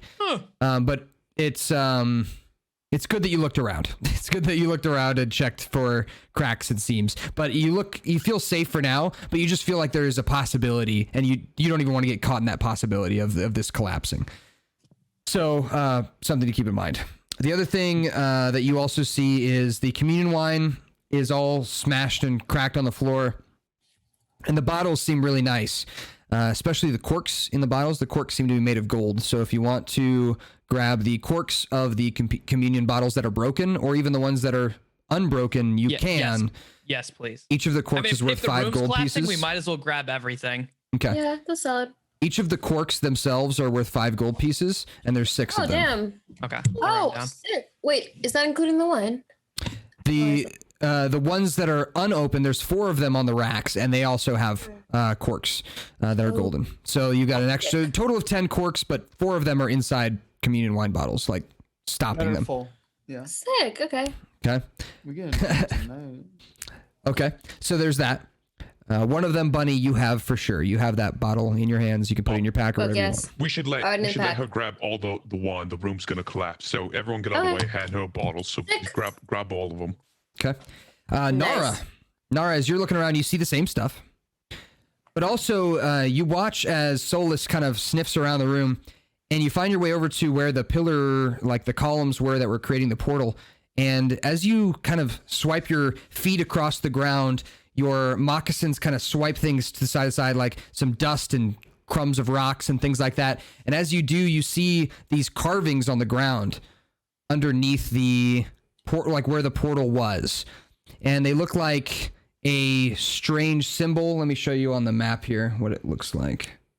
So for everybody at home, assume somebody looks like should a investigate that. like an asterisk with some curly edges to it. Okay. Oh my if you want God, to, if you y'all want to draw come that over here down, and you look at can. this. Anyone who Yeah, wants to do I draw have a that, piece of paper? yeah, you can. You can just draw it in real life if you want, or you can, just remember what it looks like. That's fine Just an too. asterisk. So if you can see on Zoom, if you make my, if you pin my camera, you should be able to see the exact design.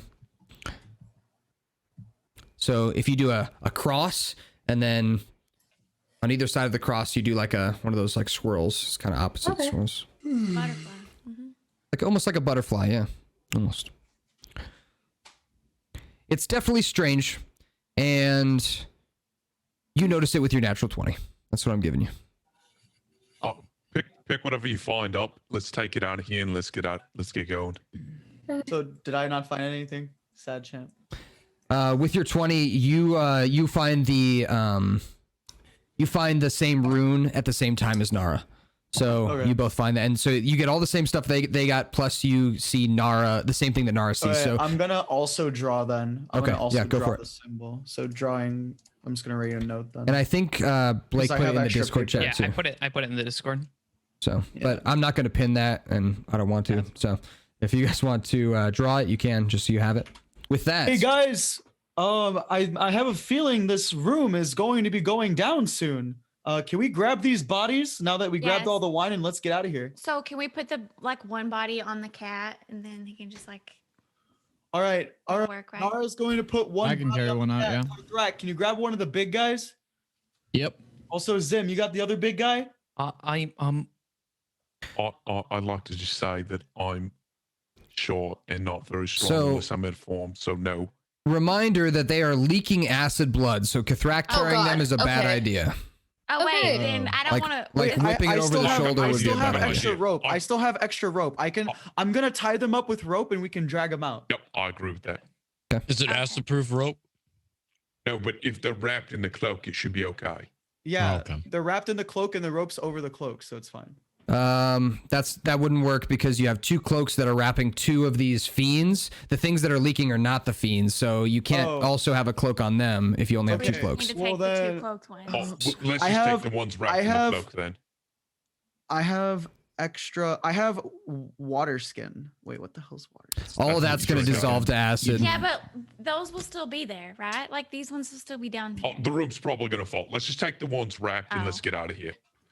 One of each I would be want good. to take. I want to take at least one of the Yeah, big take one guys. of Can we each. can we drag it by? Can I drag it by my sickle? Here's what you. So I think what Or will it melt what my Zim way? is what Zim is saying is wrap one of the fiends and wrap one of the Yeah. acid body creatures with With the cloaks. the cloaks, and you're gonna Because want he's saying to. you can't grab the ones that are unwrapped because they have Then we'll acid. only be able to take one of each. Is that okay? At least that's it's one fine. of each instead of only Okay. one type of creature. All right. Jerome takes the cloaks and gets rid of one of the cloaks on one of the fiends and puts it on the big green guy Mhm. and wraps both of them in rope and has them ready to be pulled out. Okay, so then the other one burns up and to So we're gonna ash. have one of each creature. Yes. Correct. That's it. Okay. All right. So, as the party has defeated these creatures, you decide that you're going to wrap up their bodies in magical cloaks and bring them to your employer, who is going to hopefully pay you handsomely for your job well done. You have a new companion, at least for now, in Squelch, who is following you around. And he doesn't really know where to go. He definitely seems confused, but he seems grateful that you helped him with the mask problem. Speaking of which, Zim, you have the mask. I do. Make sure you put that in your That's already inventory written down somewhere. on my character sheet. Okay, good. All right. So, with that, you guys make your way out of the basement of this church and walk your way up the stairs, carrying the two bodies of your enemies. Last thing before you leave here, I forgot to mention with the mannequins, if you like, one of them had arms that had like these large katanas coming out of them. If anyone would like to take those arms, they can. They're heavy though. Okay. I'm not very sure. They seem valuable. They seem valuable in some way, whether or not. I Jerome got dibs on one arm. might be good for an artificer to look at. Yeah. Yeah. Okay. Can one of you guys help me and grab one of these arms, and I will grab one the of other? arms. Awesome. Yeah, Thank you. I'll grab it home. Thank All you. right. Sounds good. I'll supervise. I'll let Squelch ride on my shoulders. You guys are all doing He great. says, "Wee." He gladly climbs up on your shoulders and kind of hugs your neck from behind as he's riding on you. And he just falls So asleep. He falls cute. asleep. He just falls asleep on your shoulders. Can I give him like a cozy little cat. blanket? Like a little blanket boy? You probably don't have a blanket right My fur is now. warm as hell. True, he is a lion I man. just got So out of combat. I'm cooling down. true. Excellent. So yeah, he seems a lot better. He seems a lot better. Oh, His little boy. exactly his little like Cuddling on a large he gives out little sighs as he sleeps. And yeah, Can you I guys roll a make your way to comfy the check? yeah I'm yeah rolling insight. I'm rolling Yeah, insight check. cozy check? yeah. Go ahead and roll me. Go ahead and roll me. We'll go with performance. I rolled an inside check. I got +3 to that naturally. Oh, what the shit! Oh. All right, so my performance is basically trying to give a smooth ride, but he keeps accidentally pulling on my mane, so I'm like, oh. He doesn't seem to mind at all. He's sleeping away. He is exhausted. He's exhausted. So Okay. he doesn't seem to mind you. He's comfy, but Okay. you're not. So that's kind of how it is. That's Fair okay. enough. I'll have time to rest later. All right.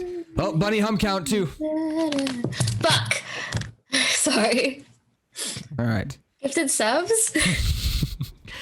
All right. So everyone, just so you know, you gotta. If I don't catch it, you gotta remind me. If bunny starts humming, I gotta add one to the bunny hum counter. All right. Fair enough. I'm a music streamer. Why would you do this? Shame, ding ding, shame. Ding, ding. Okay, so you guys make it out of the basement, and Why as have you you done do, this? you hear some more crumbling, and then a large, and the whole ground kind of begins to shake.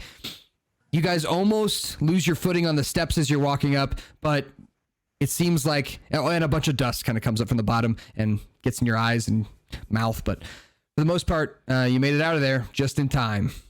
Dramatically. Yo. All right, so make your way to the top of the steps. There, the portcullis is closed. Kithrak, you grab the chain, open it up from the inside, and pull the portcullis open. The 3 elven men from the church are waiting there for you. One of them, as you're walking up, you can see he's like pacing back and forth, like kind of like twiddling his thumbs together, waiting for you guys to come back up. He looks surprised as you appear, and he goes, "Oh, there you are. How did everything go?" It was fiends and aberrations, not goblins. A little bit of a miss up there. And I assume that the basement didn't make it. The wine cellar didn't make it. I heard some No, kind of it crash. collapsed, unfortunately. It's all gone. They even were the trying to make a wine. magical portal of some kind that must have made it very What? unstable. What? Yeah. I mean, we have 2 of the creatures to show you that it's real, but Oh my god. Also, I'm sorry, but we did not have the time to bring the wine out for you guys. I'm sorry. Roll a it's okay. deception Most of check. the bottles were broken anyways. But if you'd write us a note for our god that we did a great job, that would be wonderful. They, As Jerome with speaks, I smack him on the back of the head very stealthily. Isabella looks everywhere but like does not make eye contact with anyone. So they look at each other as Jerome says that you weren't able to save the wine, and they look at each other, and he goes, "Well, it is what it is then." And he kind of like raises an eyebrow at you, and he says, "Well, it's the least we could do to let you take them." So, Can we have a note for our commander too to sign "Job well done"?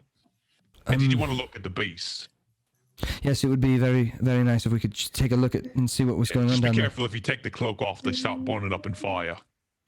This is a lot of information for us to have right now. Just show us. Just show us. I'm gonna like show them, and then Okay. so it doesn't burn. Like just a brief glimpse. All right. Give me 1 second.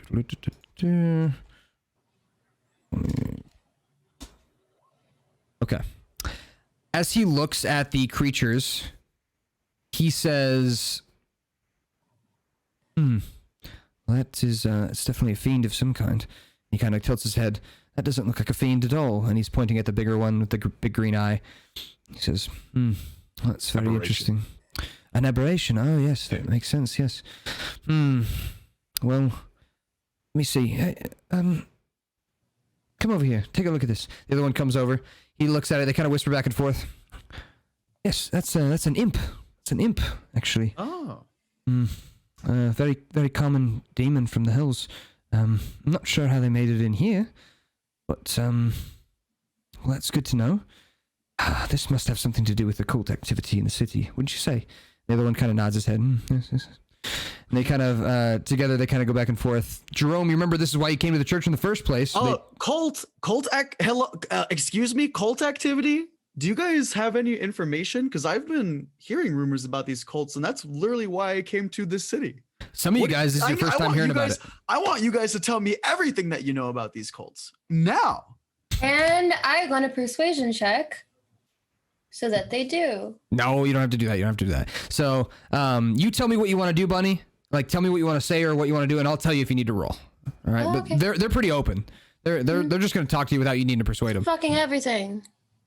So, you can see on their faces that they seem a bit. The word is they seem a bit wary to spill everything, but they seem very grateful for what you've done for them. So the main guy, he kind of says, "Yes, well, as far as I know, the cult in the city has been around for just a few months, and they've been kidnapping people from the city, and as far as we know, they've been sacrificing them for some kind of."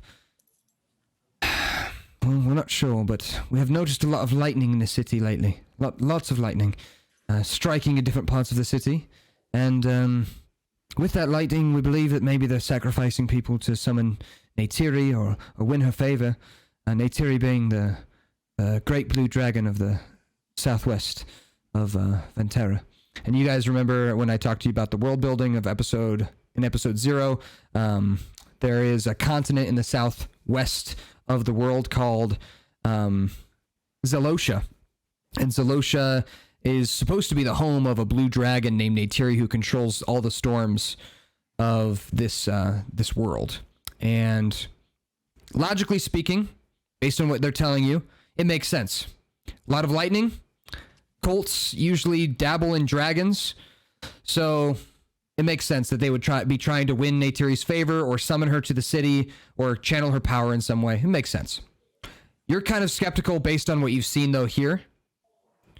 As fiends and dragons aren't anywhere near each other in terms of... Would I know, having seen through the portal, that this is not Neytiri? Because I actually got a glimpse inside the portal. You would, but it would be hard for you to convince anyone of what you saw. You'd know that. Okay. You can try. You can try. No, I'm good. Okay. Are you guys familiar with this symbol? I'm going to show them the thing I just drew from the cavern. The cross with the swigglies. The asterisk. Let me take a look.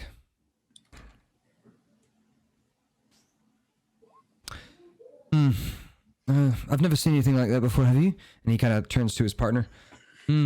No, I've never seen anything like that. No, never. This symbol was at the bottom of the portal that was generated from these imps. So from this cult activity. So I'm assuming that this symbol, if you were to ever find it, it is linked to this cult. Oh, maybe we'll just have to. Well, let's draw it down, yeah. Draw it down. And the other guy kind of takes out a little notepad, something that looks like he makes notes for his sermons. He writes down the symbol. Says it must be the symbol of Neytiri. I mean, that must be what it is. It's logically speaking. Well, don't you know the symbol of Neytiri? No, not very familiar with it at all.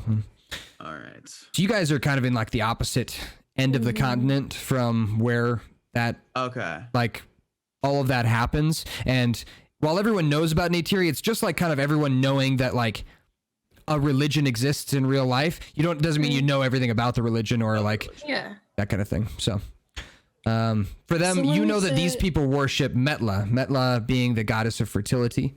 This is the Church of Metla. You knew that from just hearing people talking about it, knowing as you walked in, you could see the statues of her and things like that. It's pretty obvious, unless you're just not a very religious person. If you don't have any pluses in religion on your sheet, you probably wouldn't know. But if you have a +1 or higher in religion, then I have a you would know. +3. Yeah, so you would know that this is the Church of Metla. So if I know religion really well, can I run a religion check on the symbol? You can try. You can run a religion check on the symbol. Go for it. I can hear a little bit of background noise coming from someone's mic. Not sure. Ooh, let's go, Jerome. All right, with a 20 religion. This was a really great roll. And because you don't know anything about this symbol, that shows you that it's very unique. So you know what I'm saying here? So what I'm saying is you've gone through your database. You've never seen anything like this. It's very unique. Yeah. Okay, cool. That's good to know. Yep. Not anything that would be in a textbook or even common knowledge. My elven friends, I am very, very knowledgeable in religion. And from all of the information that I've gathered and have gone through over my years as an artificer, I have never seen a symbol like this. So if you ever see this symbol, would you be able to reach out to our party? Yes. If we hear about it, we'll look you up as best we can. I mean, if you'd like, you can come back and check with us once in a while, and we'll I let will you know. definitely do that. Thank you. Yeah, of course. Of course. All right. Well, best of luck to you. And here, and they kind of he goes to a new page in his little notepad, writes something new down, rips it out, and hands it to the closest person to him, which we'll say is Jerome. Hands you a symbol of the church written on the paper, and then under it, it says, "Job well done. Pay the men." Pay the men. Oh, that's great. That's what it says. That's what it says. Yeah, a little sexist. So Happens. it happens. Jerome casually hands the note to Isabella. I'll let you hold this one for us. Isabella makes long, unbreaking eye contact. Like, she does not blink. So She just stares. you guys head out to turn in the job, yeah? Yeah. All right. So you take the we're gonna pause for a second. So I'm still hearing the background noise. I think maybe it's some background noise from, I can't tell. It's not as easy to tell on Zoom as it is on Zencaster, but I live in a trap house, so it could be me. I was gonna ask, would you be able to, on that little program, to turn down your gain just a little bit? Just maybe turn it down like 10? Okay, so to 43. Yeah. Okay. Is there a difference? I don't know. Try turning it down 10 more. We'll see. All right. So 33 That sounds a little better, I think. here. Okay. Yeah. I think that's better. Okay, cool. Thank you. All right, perfect. So you guys take your job back to the captain, Captain Zimlock, down in the first floor of the city, the first district. We call the lower district.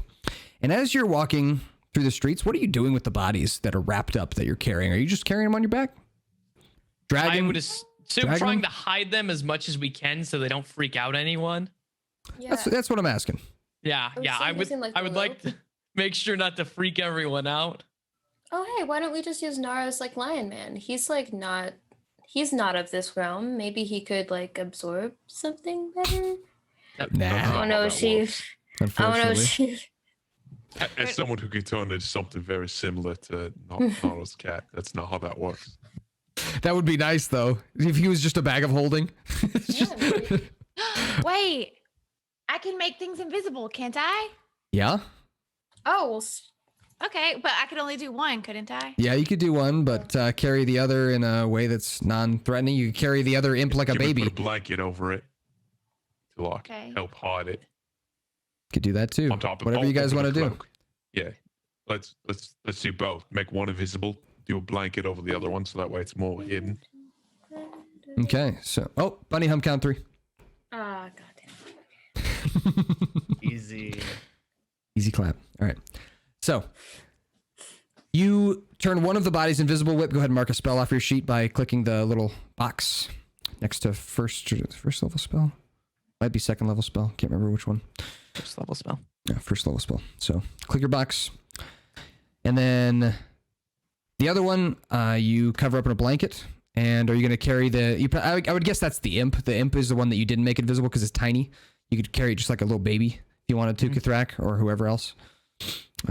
So we'll say you carry it along. Nobody seems to pay much mind with just a small little child wrapped package. It would make sense to give it to Kurthrak because he has Squelch on his shoulders already. So yeah, it makes sense, sure. In fact, yeah, the only thing that's really catching people off guard is the Leonin carrying the goblin, which is people, they kind of like look at you and they whisper to themselves, but nobody it doesn't seem like it's that super strange. I mean, it's just weird. So you walk through the city, you walk down to the barracks. Again, the line is pretty long, but that took, that trip into the church, that took you really only about 45 minutes total. So you come back with carrying goblin on shoulder and carrying bodies of creatures that you've defeated. You walk in, cut in the line, walk in. As you approach the table, there is the little purple kobold who says, "Oh, hello, everyone again. Welcome back. Completed the job then." Oh, yeah, job well done. We got some stuff we got to show the captain, though. It's very urgent, way more urgent than goblins. Oh, well, let me go grab him for you then. And he kind of runs off. Comes back 30 seconds later.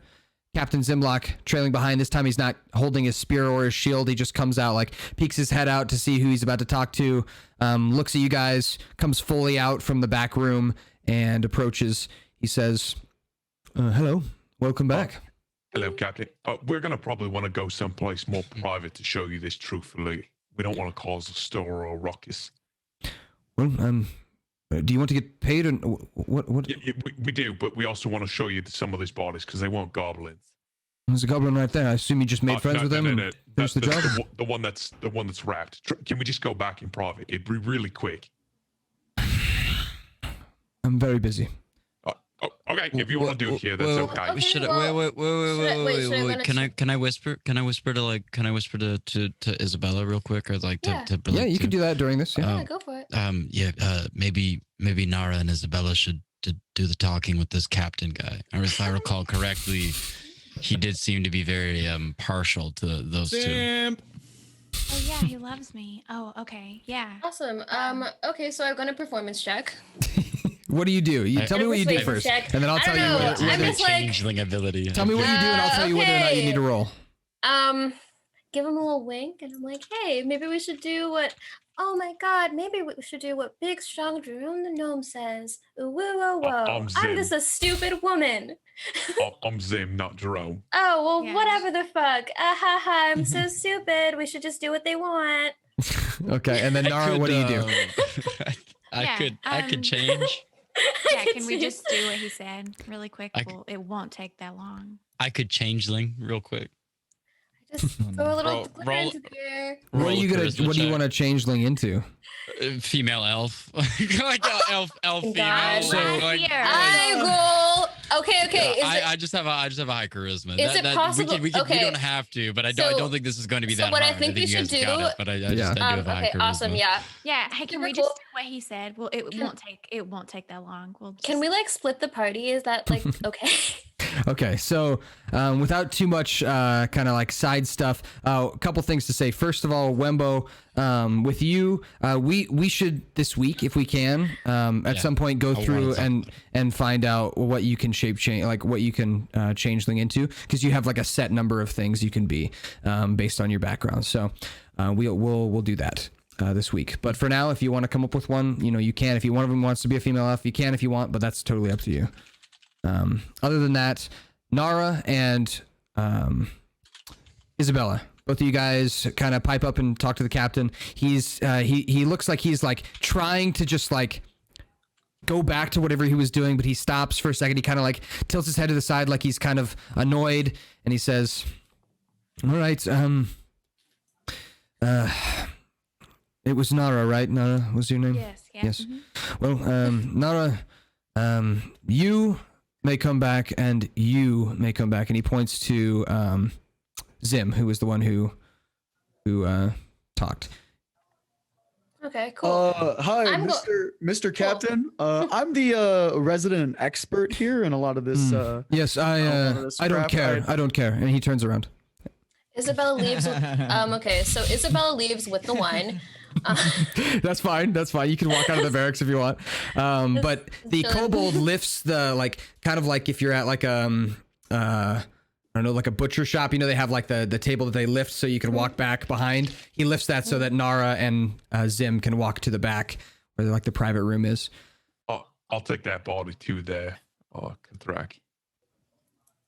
All right. You hand him the body. Yeah. And Nara and Zim, you head to the back following Captain Zimlock. The rest of you guys are kind of stuck out in the main hallway. Like, they're not the hallway, but I guess the main building. Yeah, there's a large line of people who seem annoyed that you're taking time out of them trying to get their jobs. They are all kind of whispering and moaning and groaning type thing. As Nara and Zim, you head to the back. When you go past the curtains in the back here, you finally see what all the hustle and bustle is about back here. There is a large open like cavern back here, and it splits off to the left and to the right, and you see a lot of different people dressed in jade armor coming in and out of these hallways, grabbing pieces of armor or grabbing weapons and taking them down hallways. Or you see small kobolds coming out of those hallways, grabbing things and then bringing them back out through the hallways. And it's all connected to this like one giant cavern with all the armor and weapons and items and things like that. And in this, like smack in the middle of the room, looks like a strategy table where there are some what looks like official elven military higher ups sitting at the strategy table, and they're all kind of whispering, and they all stop talking when you come in. And Captain Zimlock brings you all in, says, is it something that you can say in front of these people or no? Oh yeah, not a problem at all. All right, what is it? What? Well, you see, what was down there wasn't goblins at all. It was a Nothic and imps. And I'm going to proceed to open up the thing and show the imp. Okay. Nara, you did something with the Nothic, right? Yeah. Mm-hmm. You want to make it so we can see him? Oh, yeah, sure. Yeah. I can just turn that off, Yep, right? yep, you can turn it off whenever you want. Okay. Okay. Yep. Yeah. Okay. So you make it visible. He raises eyebrows. He says, this is definitely strange. He leans down and on one knee and looks over the Nothic. I've never seen anything like this before. Neither this. They could combust. They were on fire. The cloak stopped the fire. Just be careful. I see. Well, they were also making a portal to some other realm. What? Oh, a magical portal. They were trying to bring something in. My guess is some sort of evil creature. Roll a persuasion check. Okay. I gotta find it again. You can roll with advantage as Nara's probably nodding her head, which will help him believe. Funny hum check. Ah, damn it. Where do you roll advantage? Like, where does it say advantage? If you click the Beyond 20 icon, you can go to type of roll and change it to roll with advantage. Okay, cool. All right, just wondering. All right, so with a 16, I'll say, he says, a portal, and, well, I'm not very familiar with magic. Come over here, would you? Yes, you, back there, yes, come here. And at the strategy table, you see these kind of higher ups are being talked down to by Captain Zimlock here, as he kind of just ushers them over without saying their name or addressing them very respectfully. The one that comes over, he's an elven man, high elf, pretty tall, like 5'10", 5'11", very thin, kind of bleach white skin, real tall pointy ears that stick out, and he's got a circlet on his head, like a golden circlet. He's wearing emerald colored robes. Comes over. Yes, what is it that I'm looking at here? He's gonna roll an Arcana check. Wow. Okay. So with a +7 to his Arcana, he rolled a 2. So Cat could double you. yes, well, I've never seen anything like this before. It definitely is a fiend of some kind. Do you know what kind of fiend it is? Maybe that would help. The religious people told us it was an imp. An imp. Yes, very common fiend. Well, what if we just put it on the strategy table here? Take it over here. Be careful. If you take off the cloak, it's going to spontaneous combust. He was like, he was about to like grab it and like pick it up. But he stops. Don't do that. He grabs the cloak instead and lifts it with the cloak. Brings it over to the strategy table with you guys. You all walk over there. Captain Zimlock's like crossing his arm. He's tapping his toe. Seems like he's really impatient right now. The other guy, who seems more like a mage, like a magic caster of some kind, looks at the creature, opens its eyes with his fingers. So he like opens its eyes, looks inside. You see at the tip of his finger, he makes a light and points it inside the eye and kind of swirls it around and lifts up its feet, its little legs, and lets it drop down and hit the strategy table. He kind of rolls it over onto its backside. He investigates the puncture wound in its forehead from Bunny's character Isabella stabbing it. He just looks through all the different pieces of it. He actually opens up its mouth and like pulls its tongue out and shines the light inside. Yes, well, this is most certainly an imp. No doubt about that. And so I guess whatever religious people you were talking about, they knew what they were talking about. That being said, it makes me wonder. It's very, very concerning that there is one of these in the city. Where there's one, there is many more. And in fact, Bunny Hump Cow. Well, there was at least one more. We couldn't get that one wrapped, so it spontaneously combust. So, Bunny, if you want to do push to talk, you can. I don't want to make you feel bad. I just thought it was funny. All right. And So, one more time, Zim, go for it. Isabella proceeds to get drunk on wine while all of this is happening. Sounds good. Yo, can you give some to Jerome, please? Like Jerome and Isabella vibe away from all of this.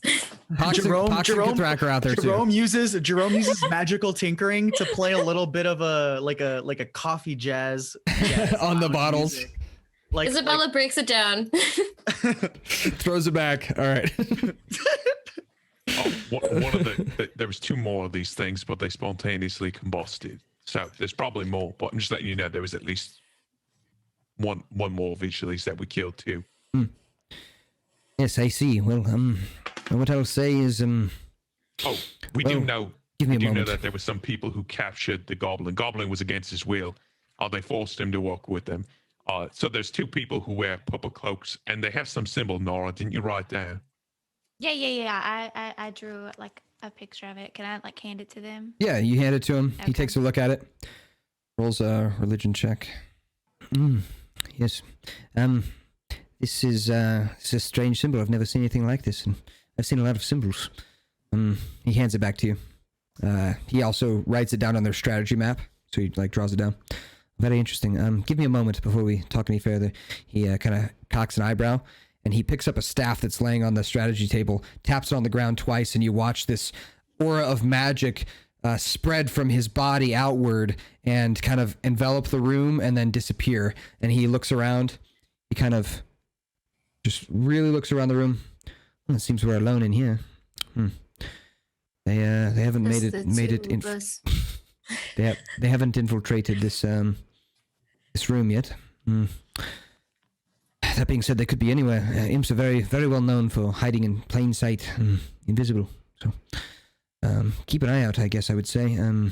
For now, This must have something to do with the cult activity. They must be successful in some venture.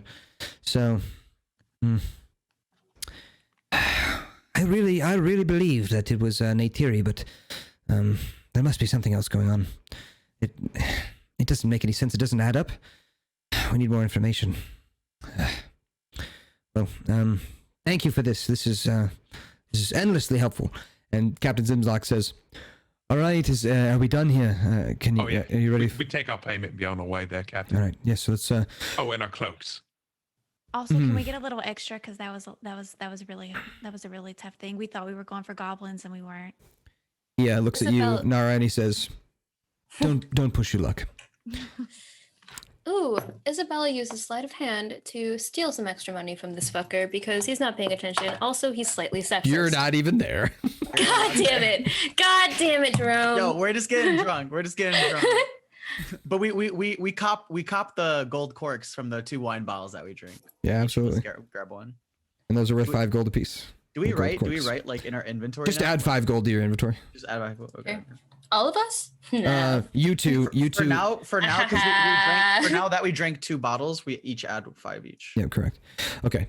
So Captain Zimlock reaches underneath the strategy table to what looks like a purple sack that's kind of tied onto one of the legs of the table. He reaches in there and he pulls out 5 platinum pieces and hands them to each of you. So gives you 5 platinum pieces, Zimlock, 5 platinum pieces, Nara, and then he pulls out 20 more platinum pieces and gives them to you in like a small sack. Says, Thank you. How much should I pass this out for everyone? make sure you split that between the rest of you. Wait, And then- how much did you say that? How much was so that? 5 platinum is each platinum is 10 gold. So Okay.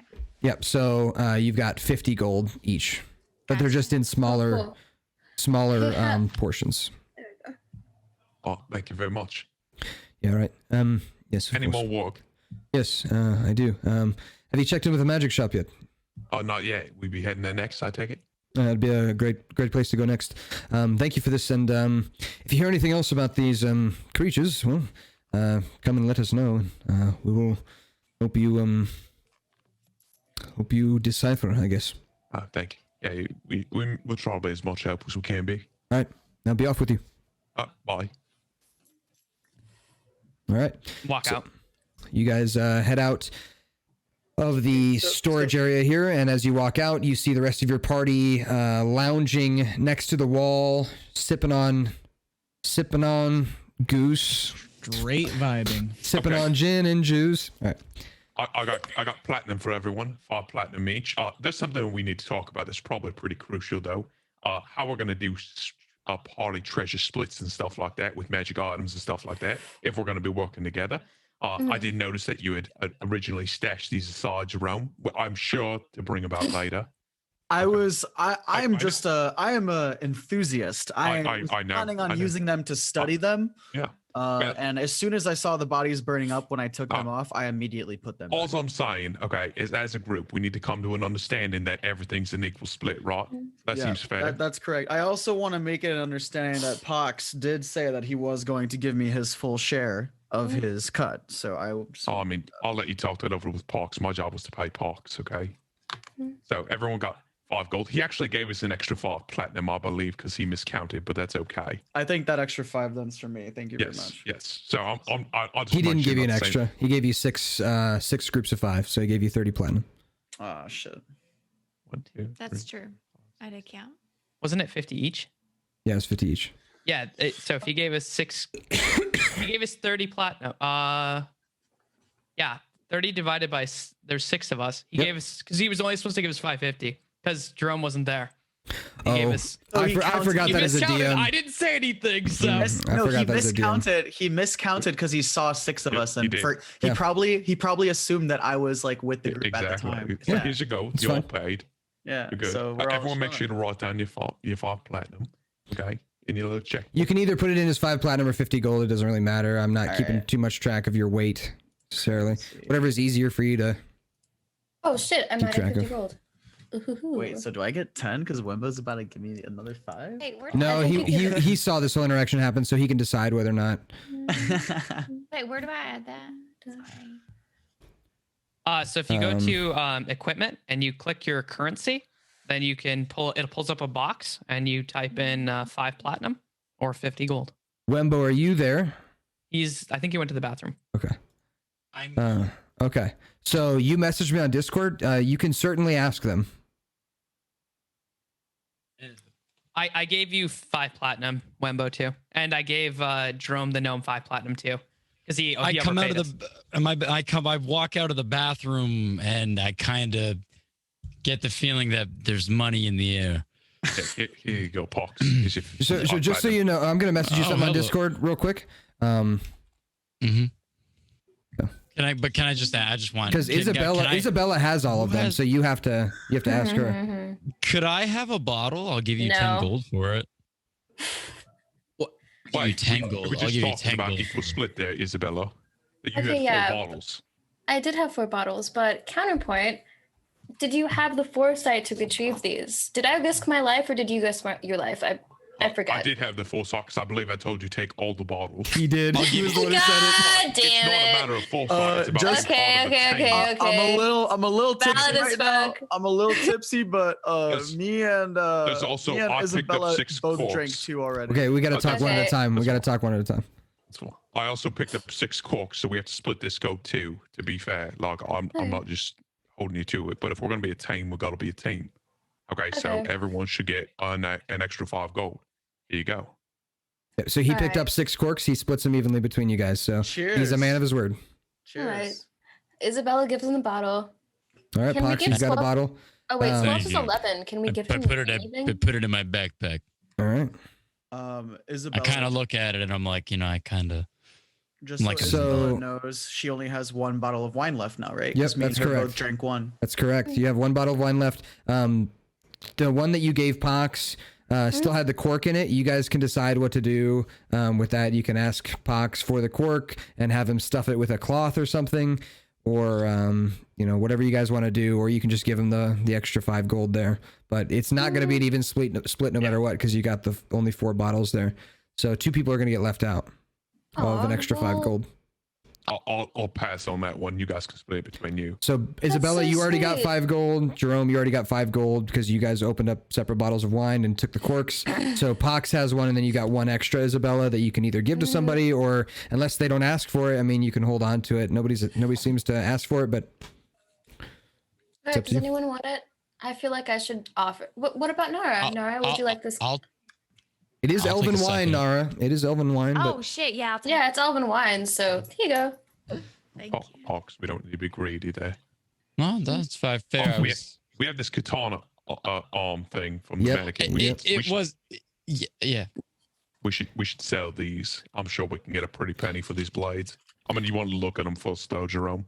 You're headed to the shopping district for this next job, so yeah, I can take a look at them right now and see their importance. What check do I do for that? To see how much they're worth, or what do you want to know? How would I study them? Do I study like Arcana, or can I do both? What do you want to learn about them? That's probably. I want to learn its worth as well as its properties. Yeah, you can learn its properties. That's cool. I'll tell you about it. So if you want to do that, that would be investigation. All right. As a artificer, it would just be investigating. How would I? What would you recommend I roll there if I were to take a look at it? Arcana, investigation. Arcana is for magic stuff. This thing seems like it was attached to something magical, but now it's like a mundane item. Okay. So at this point, right now, based on what, like, just looking at it, it's a longsword. It operates as a longsword. So right, I'm gonna just do an investigation then. Okay. And just like see how much worth I could get out of it. Yeah, with a 16, I'd say you can tell that as a unique longsword with like a unique hilt, it would probably be worth to a weapons collector. It could be worth a lot more than just a regular shopkeeper. To a regular shopkeeper, is probably worth 5 gold. Okay. But to a collector of unique weapons, it could be worth quite a bit, seeing as it's the arm of a construct that's attached to a longsword. So for all you guys in the group, based on my artificer knowledge, I'd say if we were to sell this at a regular shop, we'd probably get about 5, maybe 10 gold. But if we were to find someone who likes to collect sort of ornamental swords or likes the uniqueness of these weapons, we might be able to get a pretty penny for it. or one of you could use it if you like long swords. Unless one of you guys like long swords. Anyone here would like one of these katanas? I'll say we try to sell it, right? Okay, I think we should either do that or give it to somebody who didn't get a bottle of wine. Isabella says reluctantly. Well, I mean, Kathrak's been kind of silent. Kathrak would be the only person in the party who would actually want something like this, and I just mean like would actually be able to use it effectively. He may not want it. He may not actually want to carry around a disembodied arm with a katana at the end of it. That doesn't really, it would be. Can't you just take totally the up to arm off him. the katana? You could slide the katana out of the arm, but then it would just be a metal blade without a hilt. Oh, makes sense. If you're not interested, they can just sell I think it. I agree just to like say, well, I'll just hold on to it for now, and All if right. we consider selling it later, then we'll figure it out then. I will sell the other one then, and I will split that with the group. Sounds good. Okay. Oh, sounds good. Perfect. We need to figure out what this magical mask does that we got off Squelch too sometime. Yep. So you're headed to a magic shop. You would feel like that would be a good place to ask. Yeah. All right. So you guys head up to the middle district, and some of you guys are a little tipsy. Isabella, Jerome, you guys have been drinking a little bit. So you're going to have disadvantage on certain ability checks. We'll get to those when we get there. It may not end up mattering. It may not end up mattering. But make sure you role play it out. Yeah, make sure you role play it out. I love all of y'all in this group. You know what? I think tonight we're going to the strip club. Where the elven prostitutes at, baby? Let's go have some fun. Listen, I haven't known you nearly long enough to love you. Just letting you know that. Isabella, ignoring all of this, attempts to steal from literally every person they see. You clumsily try and like nab things out of people's purses, but they just kind of wander by. It's pretty much impossible to nab it. Everyone just kind of walks away from you as you like stumble towards them. But yeah, it doesn't seem like it's the right time for you to do it as a drunk person. It's probably not going to happen. At one point, someone just stares at me in the face, just like places a single gold coin on the ground and backs away slowly. And I missed the gold coin. All right, so you guys make your way to the shopping district of the middle. So the shopping district of the middle district, and there you find your way to the like the main street where all the shops are, and it's pretty bustling with people. It's close to dinner time, so we're talking like 4:30 or so, and people are wandering about. They're munching on snacks, walking in and out of shops, but it's looking like it's mostly elves or ritzy-looking humans, people with money in this area. And it makes sense because Jerome, you went to the market in this district. The middle district has a market, and that's where the poor people shop. So that's where you buy your, lower end jewelry, lower end clothes, that kind of thing. This area that you guys are in are for people with money, and well, right now you guys have money. Money. Hey y'all, we got money. You know the name of the shop you're looking for is Craymore's. Craymore's is the name of the shop. What's the point of having all this money if we ain't gonna spend some of it? What do you guys say we grab some nice food before we go to the magic shop? Let's take a little break. Let's do the magic shop first. Jerome, business first. Pleasure later. Man, all right. Man, I'm tired. We just fought like all these things. You don't even want to take a break? I roll a check to physically stuff a cloth in his mouth. Not how it works. All right. So not with that attitude. True. I say we should go to the magic shop. Jerome mercifully accepts the cloth. This is getting kinky. All right. So, God! Oh God! Stop! Please stop! just for future reference, as we're going through this stuff, it's okay to make like side jokes and stuff, but a lot of players, you know, they kind of want to keep rolling, so let's be respectful of each other's time. And you know, you can make jokes, I don't care. I just want to make sure that everyone is still having fun and interacting. So trying to keep things moving. So that being said, we're headed to the magic shop. You're looking for Craymores. As you guys look around for it, you find the shop. It is about midway down the street, and it actually looks like it has a broken window in the front that's been patched up pretty haphazardly. Not great. And it's kind of funny because it's a magic shop that the window is broken. You would think it'd be pretty easy fix for a magic shop owner, but for some reason it looks like it's kind of like shittily put together, boarded up with wood type thing. And there's still some glass on the street, so it's pretty recent. And you remember you came here because it had been broken into and some things had been stolen. So the front of the building, it's a big wooden kind of like cabin, and it's got a beautiful ornate blue roof with the symbol of the shop right above the door. It's a raven with open wings, kind of flying towards you type thing. And big black raven, and it says Craymores under it. That's right above the door, and as you open the door, the raven kind of flaps its wings, and you hear the word, "Welcome, welcome," as it flaps its wings. As you walk in, the shop inside is really interesting. It's almost like it's almost like a candy shop. It's full of all kinds of colorful items from wall to wall, hanging and dangling from the ceiling. There are glass cases in the middle of the room that are kind of stacked in this line, and they all have these different either ornate weapons or pieces of armor in the glass cases, and they look very, very secure.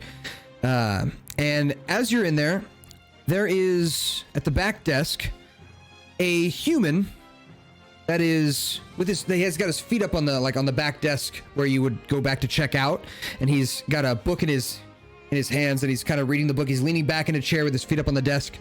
And as you guys come in, you see him kind of let his chair fall down. He lets his feet down from the desk. He closes his book and sets it on the counter.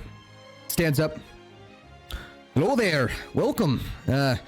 Name's Craymore. What can I do for you, folks? Here to buy something." He kind of walks out. This is middle-aged. Well, I shouldn't say middle-aged. Mid-20s. Human. He's got a big scar across his face that kind of comes down straight down the middle, and his nose is kind of like crooked off to the side. Got long, dark black hair that goes back in a ponytail, and a beautiful blue robe with white tufts at the end of it. He looks very magic-y. Question. And he's got a bunch of books on the desk where you check out, as well as like a bunch of items that it looks like he was sorting through but just happened to take a break. You said it was broken into? The front window of the shop seems like it was broken into. Yep.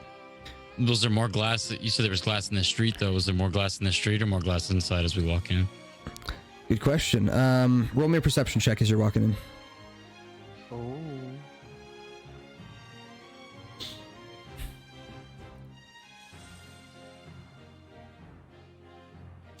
An 18. There seems to be a lot more glass inside. Okay. Copy that. And it's all swept into like the corner of the room right now, kind of out of the way.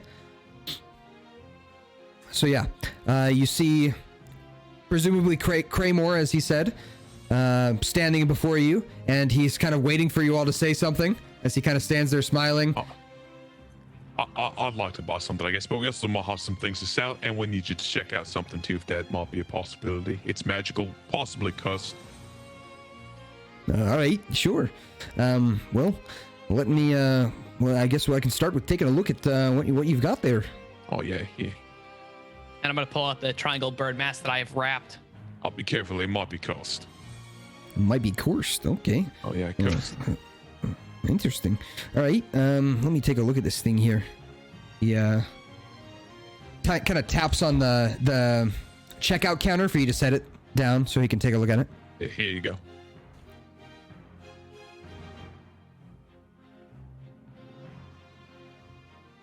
Okay.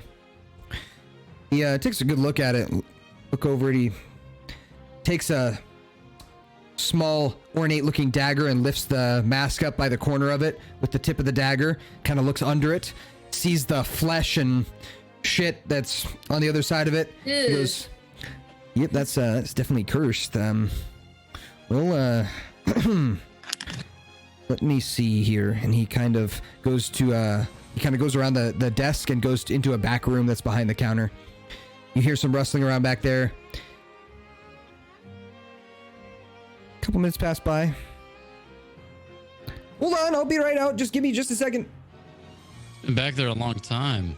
Yeah, during that time, what do you guys want to look at? What do you want to do while he's back Should there? we ask about the glass? Like what? What? So yeah, it's kind of funny. You guys came here originally for a job. And you haven't asked him anything about it yet. I feel like this guy's a scam. This guy's a scam. Jerome goes into the back room. Fuck it. I feel like this guy's a scam. He broke into the place and he killed the person who he's been there way too long. I'm going into the back room. This guy is not the dude. No, this guy killed the guy. This is the guy. Hey, Kramer. Hey, hello, Kramer. Jerome opens the door into the back room. Hello, Kramer. As you open the door, there's quite a few different robes and items back here, but specifically in the back wall, there's a big bookshelf that Kramer is at. It's just kind of a large open wooden room, and he kind of turns around and he goes, "What are you doing in here? Hey, wait outside, please." I'm making sure you're not doing anything sketchy to the mask, because you've been in back here for. He didn't take the mask with him. We have trust issues. Never mind. Sorry. He's got a big book in his hand. He's got open, and he's got glasses on now that are kind of down to the tip of his nose, and he's looking in a book. And he goes, well, "That's very rude. Why don't you go way outside like a regular customer?" Can I like lean over behind him and just like kind of just do a quick insight and just kind of just all right. Seems legit. You don't trust. Right, cool. No, you don't trust this motherfucker at all. That's what you get with a one insight. This guy is definitely faking. Question for you: who hurt you as children? Look, I come from a pretty rough background, but I swear to God, sometimes you guys are pretty rude and you don't trust anyone. Look, I'm here to do work, not work through my problems. All right, let's see what's happening. This guy's sketchy as hell. Also, he broke into this place. Look at it. He's clearly working in the back. He's got that. Then why didn't he clean up the glass? He did. He swept it to the side. We clearly came in and interrupted him. He was super busy when we came in, right? Can I roll an investigation check on those cloaks and see if they're similar to the cloaks that were on the bodies we found? You can just tell just by looking at them. They're not. Jerome looks at the cloaks and doesn't notice anything. They seem like just different colored versions of the ones he's wearing now. Right, cool. I want to holler back to him. I want to be like a lot of glass out here. Yeah, I haven't gotten Julian to clean it up yet. Who's Julian? He's my ward. Where's he at? Worked here. Hey, what? How long have you worked here? Oh, I've had this shop for a long time. He kind of yells out from the back room. I'll be right out. Can you guys just wait a moment? Oh, God damn, you guys are really impatient.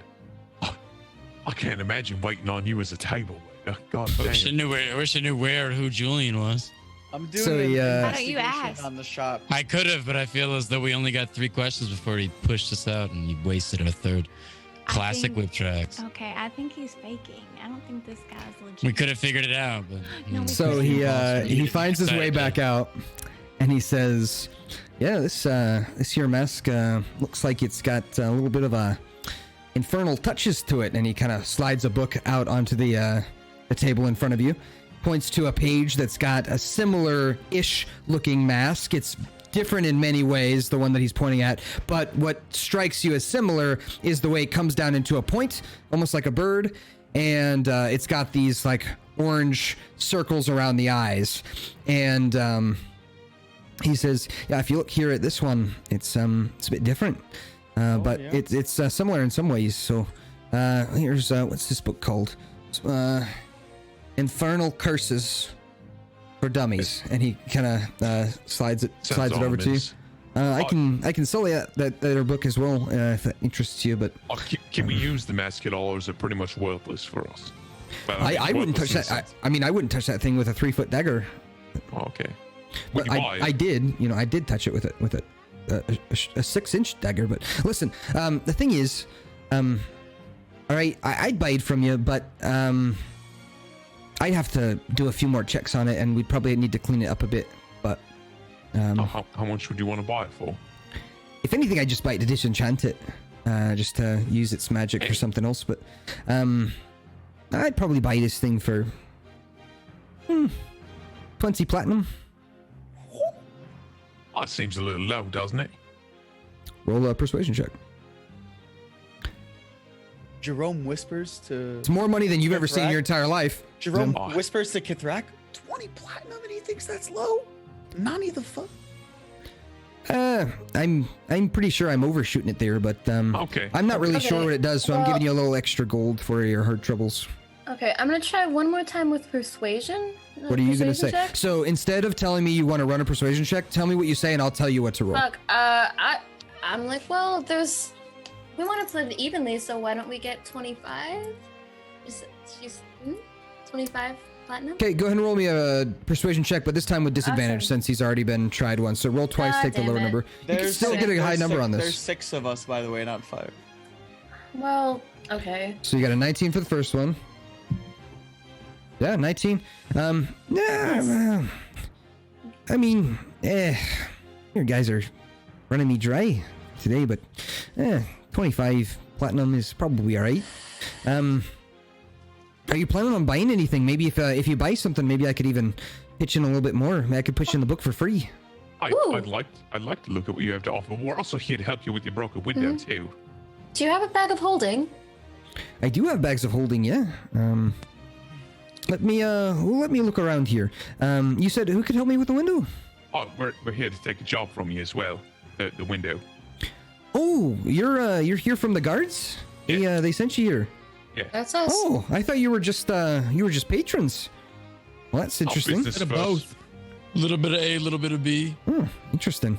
And a little bit of C, and I take the arm katana and I slam it down on the desk. Which you should definitely buy this from us, because it would look good in your shop. He kind of recoils a little bit from your breath, as he kind of like turns away. He goes, "Oh, guess you've all been celebrating something." Some of just us him. more than others. Just him. This what is this particular piece of junk you've put on my desk here? It's What not is a this? piece of junk at all. It's a collector's item. Looks like a shitty katana. Shitty katana that was made in an automated being, so it could swing on its own, not sentient. Aye. Well, I mean, it's not really automated anymore, so now it's just kind of a hunk of junk, isn't it? Do you know anybody who's into prosthetics? You could try the weapon shop down the street. Oh, thanks. Sure. I mean, I'll buy it from you for a couple gold pieces. We'll check the weapon shop. All right. Well, he kind of slides it off the table towards Jerome. Jerome grabs it. I'll clumsily pick it back up and put it in my pack. Or put the arm in my pack with the sword hanging out, I guess. All right. So, well, let me show you.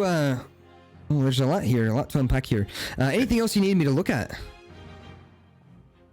The cloaks. We need you to take a look at the cloaks. Jerome, pull out the cloaks, please. Show the man the cloaks. The cloaks. I'm gonna. Jerome, you got the cloaks? I actually had the cloaks last because I got them from there. Zim has the clothes. Yeah, Sure. I forgot that I didn't give them back to him. Oh, here's the cloaks. Oh, all right. Yeah. These are your classic cloaks of protection here. This is pretty simple. Yeah. Very, very simple. They'll protect you a bit. I don't know what else to really say for you. I mean, they're going to make it a lot tougher for people to hit you. But I'd say I'd buy them from you if you're willing to Oh sell. no, we're not interested in just what they do. Didn't want to put on something that's cursed. So based on what he said, as a player, you know that if you put on a cloak of protection, it's an attunement item. So what that means is you can only have 3 attunement items on per character. So it's one of your special items that you can carry, and it gives you +1 AC. What's AC again? Armor class. So it'll bring your armor class up by 1. Can I have dibs on one of those, you guys? I'm like I'm a little weak compared to the rest of y'all in here, man. Mm. Give me one of those cloaks. What? No. You guys planes? can decide. Yeah, we can talk about it here in a bit, but I mean, there's two ways we can look at it. Hypothetically speaking, you shouldn't be getting hit at all, should you, Jerome? Don't you normally stay in the back? Yeah, I mean, but the cloak looks pretty nice, and I Yeah, keep your hands off my cloak, man. All I'm saying is Thrak is gonna be in the front, right? He's already yeah, got a but high armor class. I do better with less.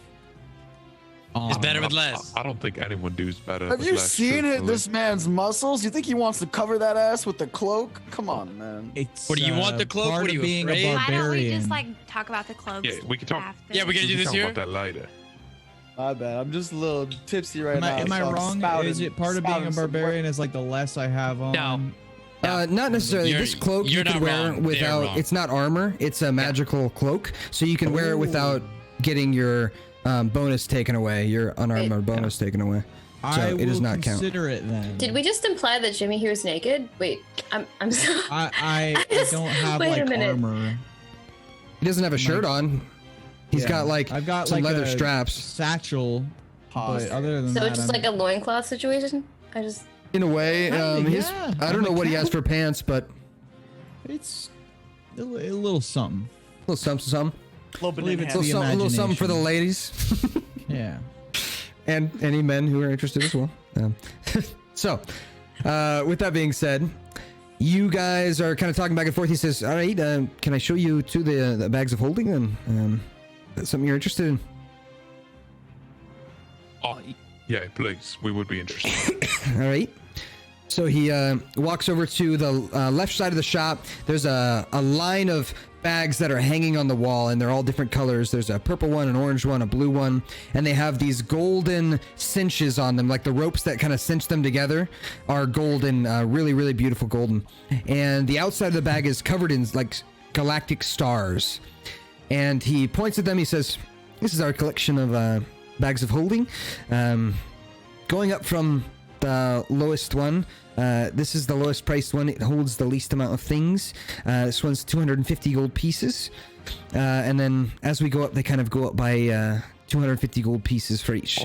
So this one's 500. This one's 750. This one's 1,000 gold pieces. That's quite a bit of gold. Okay, good to know. I don't. We 200 might. platinum. Yeah. No, 20 platinum. 20 platinum. That's quite a bit. How many platinum? The man? smallest one is 25 platinum. Yeah, we can look at that in a little bit here, and we can talk about it later on Oh, if we. yeah. So this is your guys' lesson that bags of holding and magical items are expensive. Yes, yes. I knew that they would be. So. What does a bag of holding do again? Can we go to? Can hold anything. Yeah, Not so anything. There's a limit. But. there is a limit. So it's a pocket dimension that you can anything that can fit inside the hole of the bag to get inside will stay in the pocket dimension until you want it out. So all you have to do is to reach into a bag of holding, think about what you want from it, and pull it out. And as long as that thing is in there, you'll pull it out. So you could put a That's Yeah. so convenient. It's like the it's- hyperbolic time chamber, kind of, but for a bag. yeah, exactly. You can't put living things into it; they'll die immediately. It's like space; I it thought has there was no 10 oxygen. minutes. There's 10. I think there's 10 minutes worth of oxygen. So yeah, they'll die in 10 minutes if you put something living in there. Yeah. And it would have to be small enough to fit through the hole anyway. Yes. Which would not be any of you. Yeah. Yeah. I could shapeshift into something though that could fit. Oh, sure. So. So, that's what a bag of holding is. The smallest one you'd get could probably hold, I don't know. To give you an idea, it could probably hold like 1,000 long swords. What? It's mad Yo, long swords. guys, I think we should trade this That's pretty class metal. and get one of those bags of holding for us. Bro, that's like 2,000 short swords. God, Good one. no. God help me. Why do I Yes. need to put myself through this? Yes. Why? Sick joke. Why do you hate me? Love it. I'll Love say it. we sell this. We maybe look at potions first, like healing Kind- potions and stuff Sure, like that. yeah, you can do that. Kind of innocently, Squelch says, "Well, didn't you guys just come into a lot of money? Couldn't you just pay for it?" Not that quite a month. we'd have to group up. Squelch, I forgot you were here. I won't last a second. We didn't need to figure out what to do Sorry, with I you. can wait outside if you'd like. No, you're good. Just, No. I wasn't expecting the extra time in there. You kind of stalled me.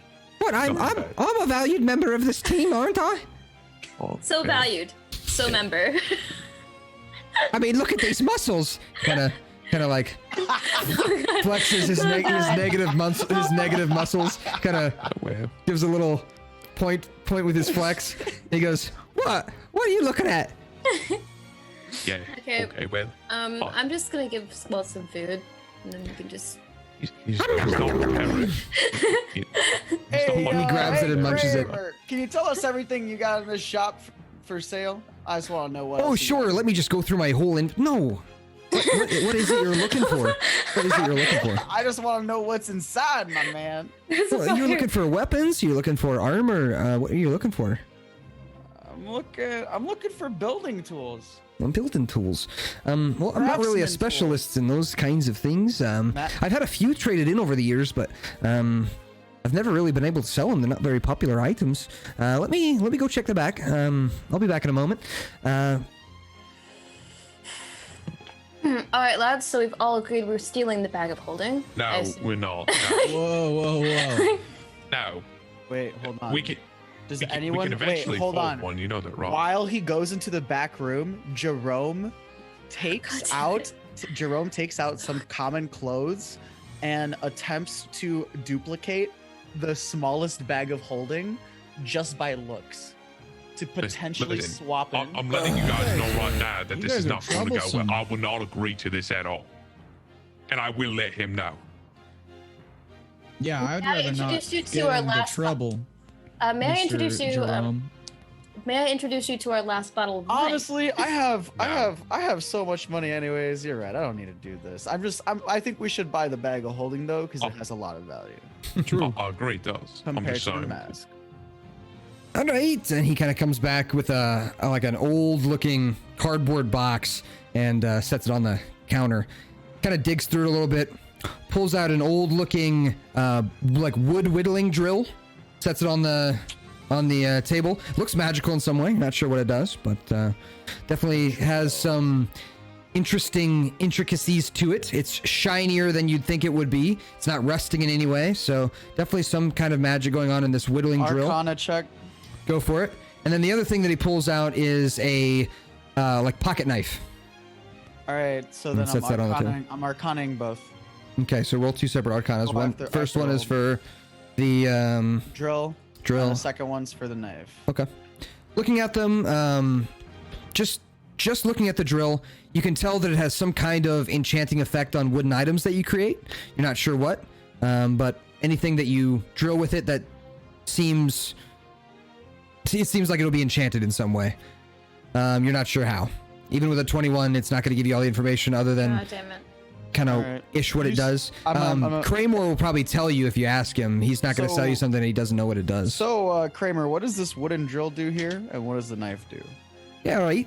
So this drill here, if you use this to build any constructs, they're actually built with extra 10 hit points. Jerome? Jerome doesn't like show like any emotion. He keeps the poker face. I mean, you've been having some trouble selling this, so I'll tell you what. I'll give you a couple gold pieces, and I'll take it off your hands. Yeah. Roll a performance check. Performance.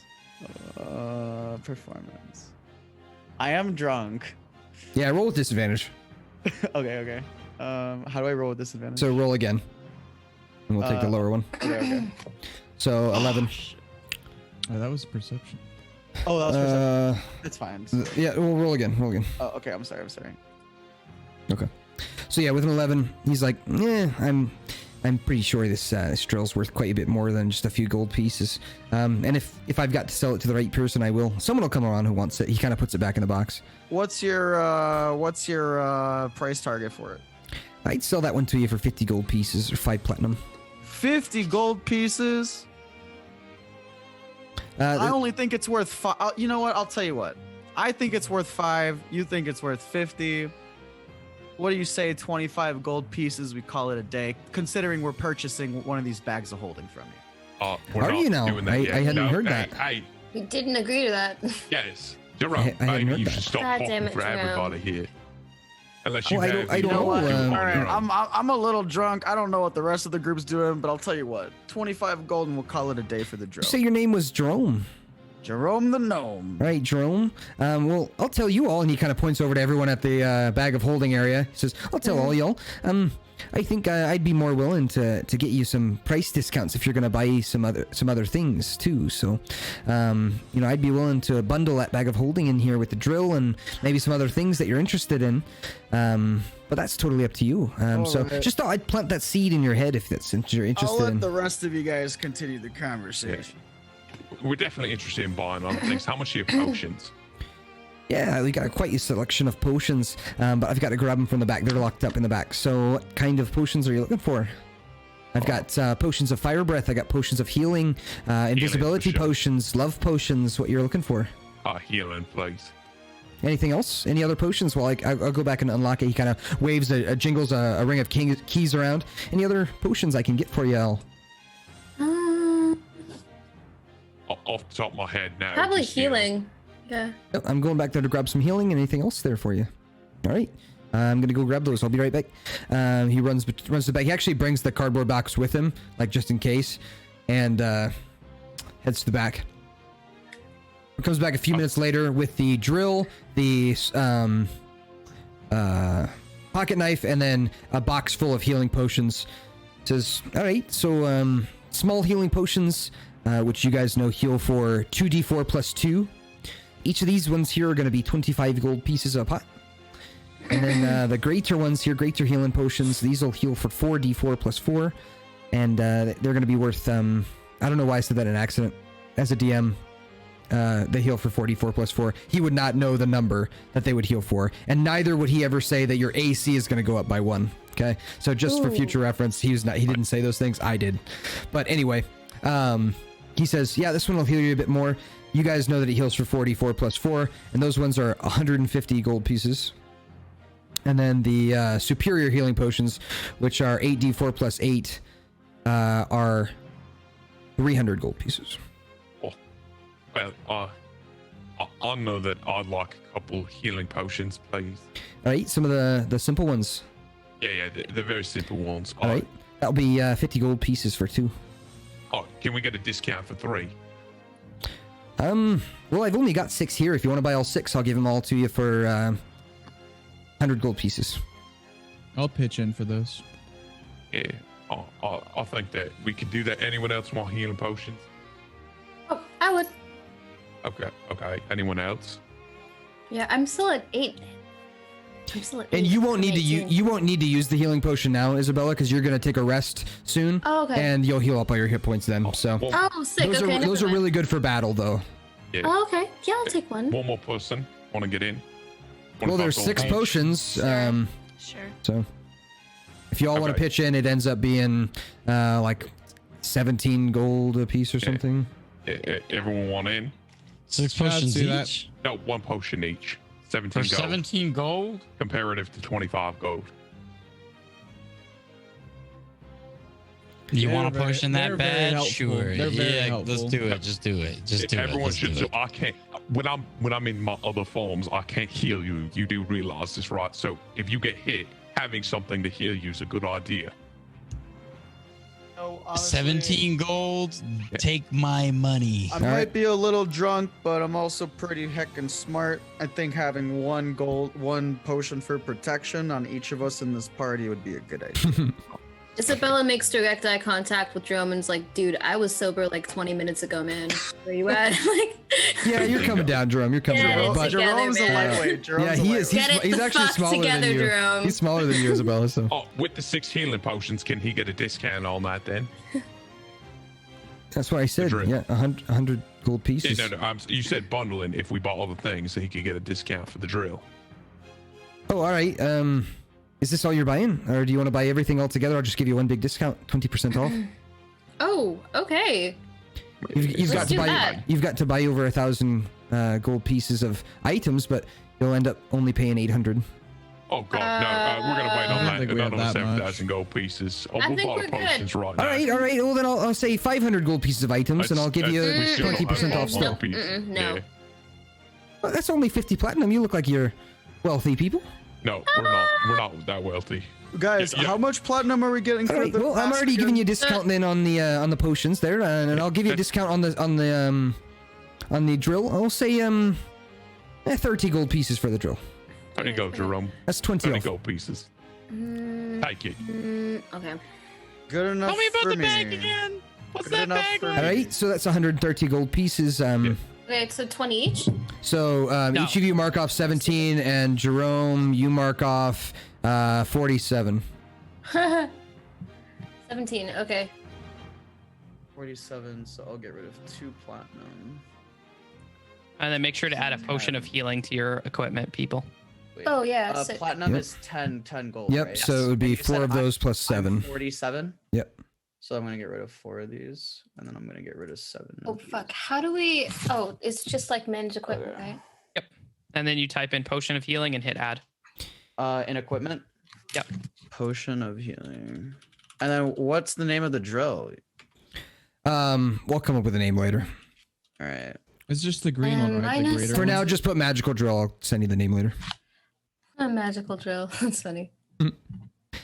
And then, do you want to learn about the Yeah. pocket knife as We well? want to know about the glass and the job, and we'll sell this mask. Is Do you it wanna know about the pocket normal- knife is or it the no? normal potion of healing, or is it the greater potion of healing? It's a normal. All right, thank you. And then also add magical drill. So, did you want to know about the pocket knife or no? Should I make him put that away? Can you tell me about the pocket knife as well, Mr. Kramer? Yeah, all right. He kind of raises an eyebrow, like, "You sure you're gonna be able to afford this?" And he goes, "Well, this here particular pocket knife acts as quite a few different tools." And he flips it open to reveal a screwdriver, and then like unflips it, flips it open to reveal a slender metal rod that comes out. And as he clicks it, it's like a taser. It's like, zzz. Oh. And then he unflips that. He flips out another one that turns out to be a little torch. Flips that down. Flips out some scissors. Looks like your typical old multi-tool. I already have something similar to that. I don't need that. You definitely don't have anything like that, but I'll tell you what. Since I bought all this stuff from you, I'll take it from your hands for 10 more gold. that's a good one This there, Jerome. fucker. Yeah. Anyway, so what, did you want to buy the bag of holding then? Oh, there you are. How much He, is it We're gonna look at it later. We can't afford that price range. Right? Tell us about it again, though. Walk me through how it works. bag of holding. Give us a sell. Yeah, give us a sell. Yeah, all right. Well, this is a little pocket dimension of itself, and you can fit, well, I'd say probably about 1,000 longswords in here. And he kind of holds it open. He takes the pocket That's knife. like 2,000 short swords, eh? Yeah, it's about 2,000 short swords. Yeah. He says, Good way. "All right." So he drops the pocket knife in there, and he like opens it to show you guys, and it looks empty inside. Like the inside of the bag looks empty. But then he reaches his hand inside, closes his eyes, and pulls out the pocket knife again after it. So it's kind of like almost like a magic trick. It doesn't lose or gain any weight. It looks like it's full of sand when you're like looking at it, so it looks full, but and it's got like the same-ish weight of like a bag of sand would have, but it doesn't change size when he puts anything in it. So How much is that? this one here is going to be 250 gold pieces. Good lord. All right. Mhm. But hear me out. Funny. Could I get it on lease? Could I get it on loan? Could we do like a payment plan? Interesting. Are you all famous? Yeah. Yes. Mhm, super famous. What kind of fame are you talking about? What do you guys do? I you- am a professional bagpipist. Say that. Yeah, I actually play the lute, also professionally. I am a professional. We are a band. We We actually play for the Royals. two of us We play for Royals. duet all the time. Bring out your guns. They roll call me us a the- deception check, Fox. They call us the White Stripes. Are you sure you don't want me to just roll a white charisma stri- performance check? Because I'll play I'm right now. I'm about to do the you lied performance about check right being now. a band. You lied about being a Okay, band. well, I didn't lie about being a Deception check fucking it is. musician. Technically, we are a band. But I could prove it hold with on, my hold on. Isabella, roll me a performance check. Okay. I'll do it live. I don't give a fuck. Okay. Okay, 14. Go ahead and roll me again, Wembo. So you have advantage on this deception check because of her lute playing.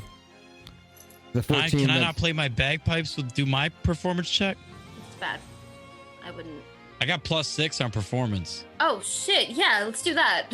Well, I told you what to roll. Roll deception. Okay. Right. He listens for a moment. He goes, well, keep working on it, and I think we might have ourselves a deal here. But I'm just not that interested at the moment in sponsoring any bands. If you were like a band of adventurers or something, maybe I'd be interested in sponsoring you. But you know what? Jerome is actually the leader of our band of adventurers that we just so happen to. No. Okay, I did not sign up for that. You can check with the local guard, though. We are actually an adventuring company. Well, As you're let me tell you something here, Mr. Kramer. God damn it. No. Band I of take it back. adventurers just caught some evil cult activity happening in the whatever church, the middle one. What's it called? Church of Metla. Read We just different. we just saved the entire Elven city from a cult side otherworldly invasion in the Church of Melbourne or whatever. So you can thank us with the sponsorship. Oh, you know what? Tell him, Squelch. We're actually here to like fix your problem. Oh yeah, too, they're right? wonderful. They're great. I think you should sponsor them. Says Squelch. Nara, what did you say? We're like actually here to fix your problem too. You know? Yeah. Well, I mean, that's Can we true. hear- That's can true. we hear Yeah. more about that? Well, let's. Well, hold on. Hey, there you are, Jasper. Come over here. And as you hear the welcome as the door opens, a hooded figure appears in the doorway, covered from head to toe. You can't see their face. Their hands have gloves on. You can't see any of their body visible from the cloak. And they are what looks like they're wearing like a simple white mask that with like a smiley face on it. And he says, "Hello, everyone. Hello. Well, welcome to Kramer's." And he kind of walks over to the broom that's next to the glass, and he sweeps a little bit, the rest of it, over into the corner. And he goes, "Sorry about the mess. So, here to buy something." And Kramer says, "No, they're here for to help us with the job, but also to buy some potions, I guess. That's why they came. So, anyway, you want to join us? Tell us a little bit about what you saw happen." He says, "Oh, sure, yes, of course." He walks over to you guys. Probably 5'10", sounds young-ish. Just disturbing that you can't see him. It's like talking to a kid in a Halloween costume. It's like hard to tell what they're like underneath. But he says, "So yeah, I came in yesterday morning, and the glass was broken, and we're missing a few of our books from the back room, and specifically we're missing a few." He kind of looks underneath one of the like stands that's holding a bunch of the weapons, and as he looks underneath it, you guys see a little mouse that he's like looking at. The mouse looks back at him and then runs away. And he says, "That's weird. Didn't we just have an exterminator here, Kramer?" And Kramer's like, "Well, I thought so." Is this place protected from things like imps and other creatures? Well, obviously not. I thought we were a bit more protected, but well, we've got alarms set on almost everything, so as soon as we heard the alarm, we came running, but unfortunately, it seems as though they got in and out with the things they were looking for without needing to look around much at all. Anyway, Take a look the at other that rat. the other thing they stole was candelabra, which is kind of interesting. It's just a magical candelabra that's used for rituals of religious origin. So usually it's helpful for paladins and priests for contacting their deities and things like that. And that's Kraymore speaking. And then Jasper says, "Yeah, I mean that's what we know. So anyway, that's what we got."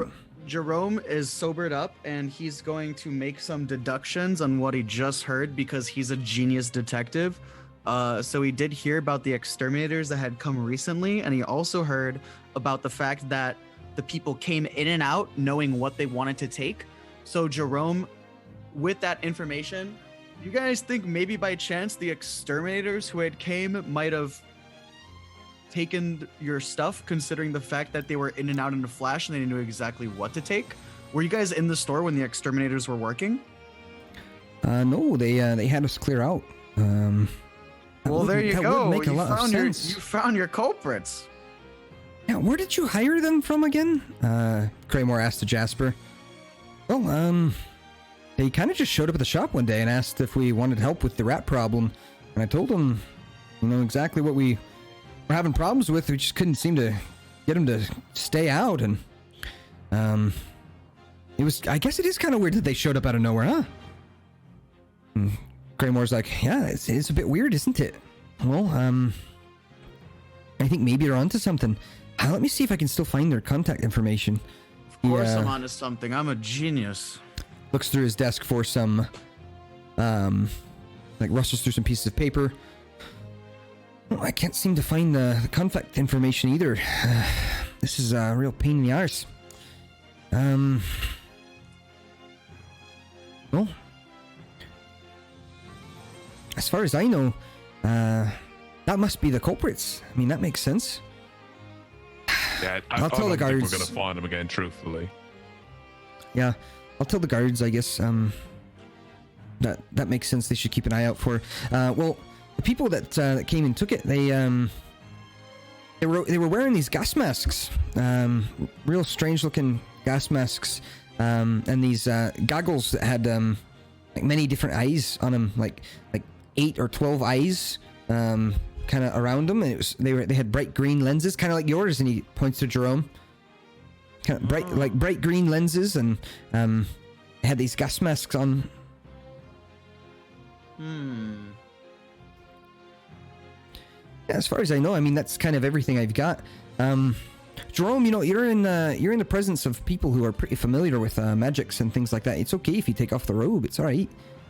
And did I say Jerome? I meant Jasper. Says Jasper, you can take off the robes if you like.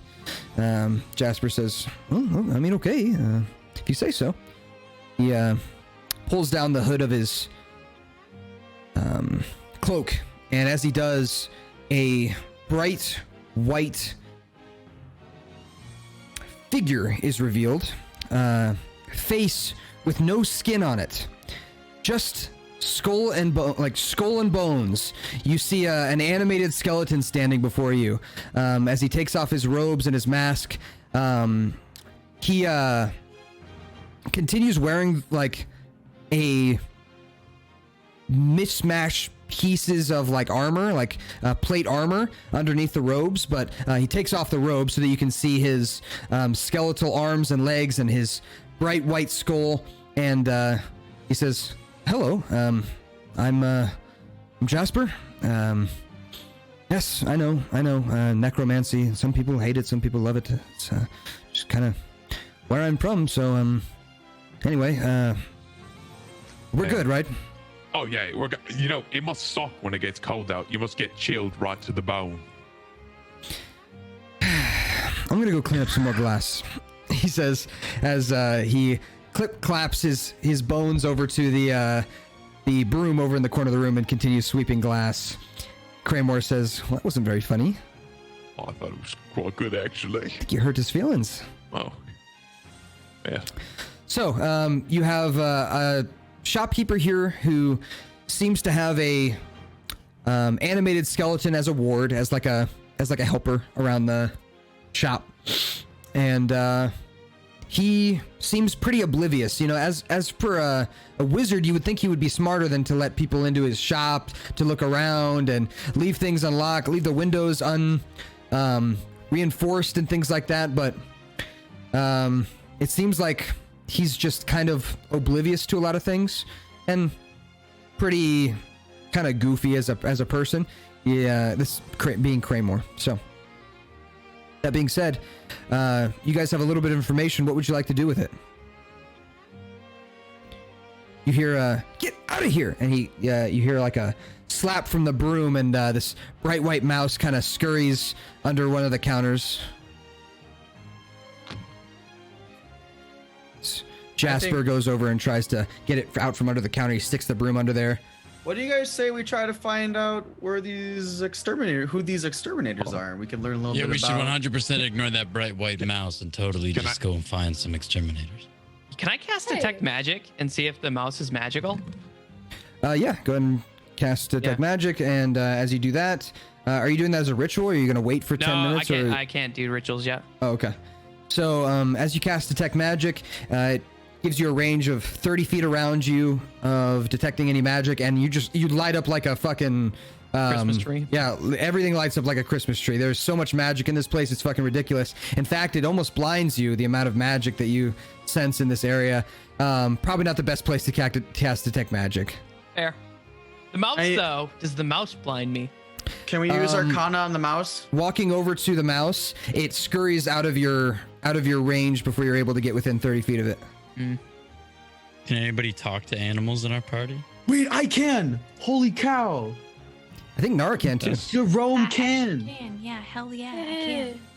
Jerome can do Jerome speak with small beasts. Yeah, because you're a forest gnome. Jerome attempts to speak to the white mouse. Hello. Well, I'm gonna let Nara go first, since she hasn't been able to do a whole lot of stuff yet. I've been talking way too much. I'm sorry, guys. No, you're good. Oh, Jerome, please go for it. Well, I feel like you guys should do it together. Okay. So as you approach kind of where the mouse was, it crawls into a hole in the wall, and you could try and lean down into the hole and talk to it if you want. Hey Nara, let's do good cop, bad cop. You start first. You got good cop. Hello. You see the like nose of the mouse kind of peek out of the hole, and you hear, oh man, let's see if I can do this on the first try.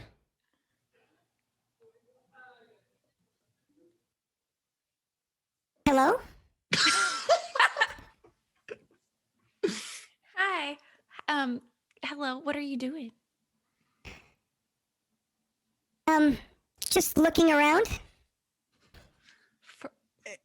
Hey, little guy, you live here?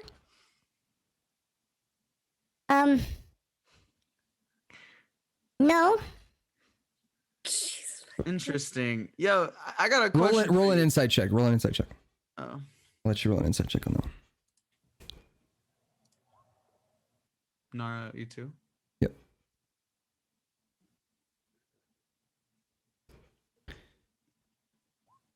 Okay.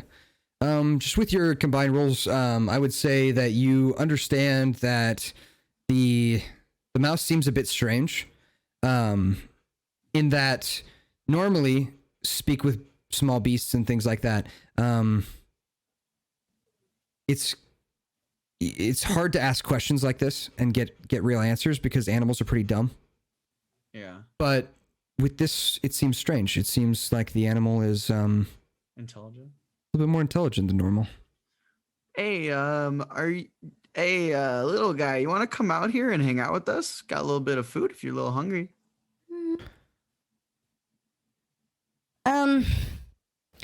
I think I'm okay in my hole, and he kind of backs into his hole. Hey, that's fine. Would you mind if we ask you a couple of questions?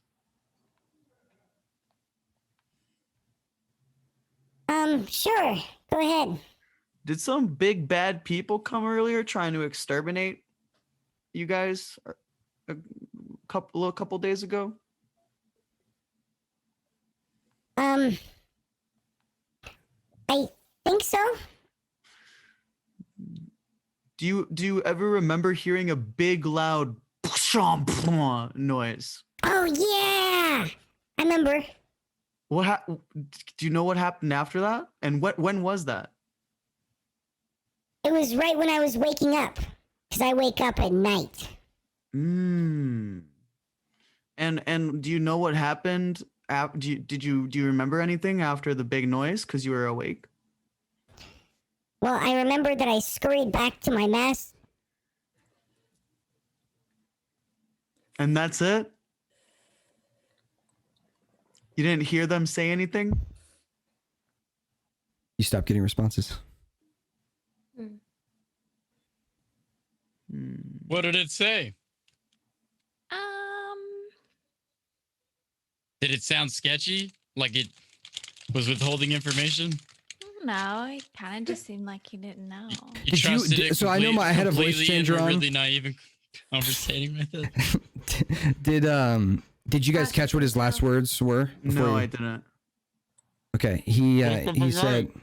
Did anyone catch them? Did anyone catch them? Before he went silent. Not Before he went silent, I didn't hear anything. Wakes up at night. Is that what you said? I know Yeah, what you all did. mice are like that. That's what do you mean? Huh? Nara, actually, this one seemed a little different. Seemed a little bit smarter than normal. Wait, what No, was I the meant last like thing you all said? mice are not. But you guys wanted to ask him Oh, about right. it today and like Right, some right. mystery men. I'll bad say, exterminators. Blake, if you caught it, I'll let you as a party member remind your friends what they heard because they heard it. They just The last thing that he said was before I returned to my which was assuming master, but he got cut off. Oh, I thought And you that's when said he stopped. nest. I thought he said nest. I thought you said nest. Like master. yeah, he stopped at mass. He cut mid. He And cut then he mid stopped. word. And then he Yeah, stopped I talking. 100% thought Yep. you said nest. So. Hey guys! I want everyone to come here. I think there's some mischievousness with this mouse.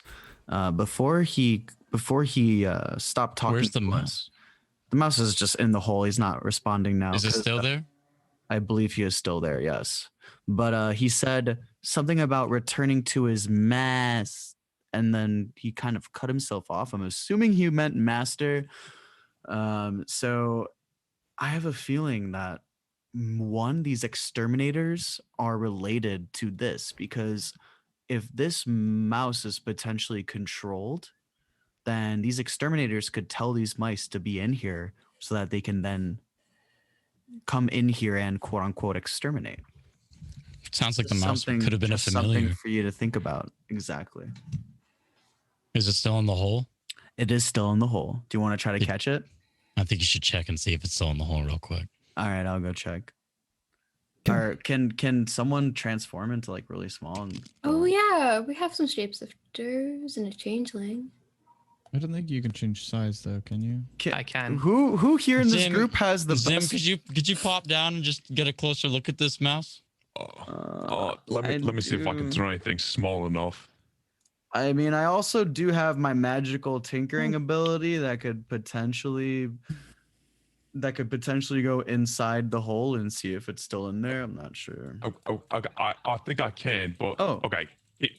Owners, I'm gonna turn to something a little bit freaky. Please do not freak out. That would be lovely. I shapeshift into different creatures that are not normal.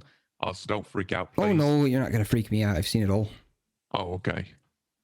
And I'm going to turn into a Neogi hatchling, which is a tiny aberration.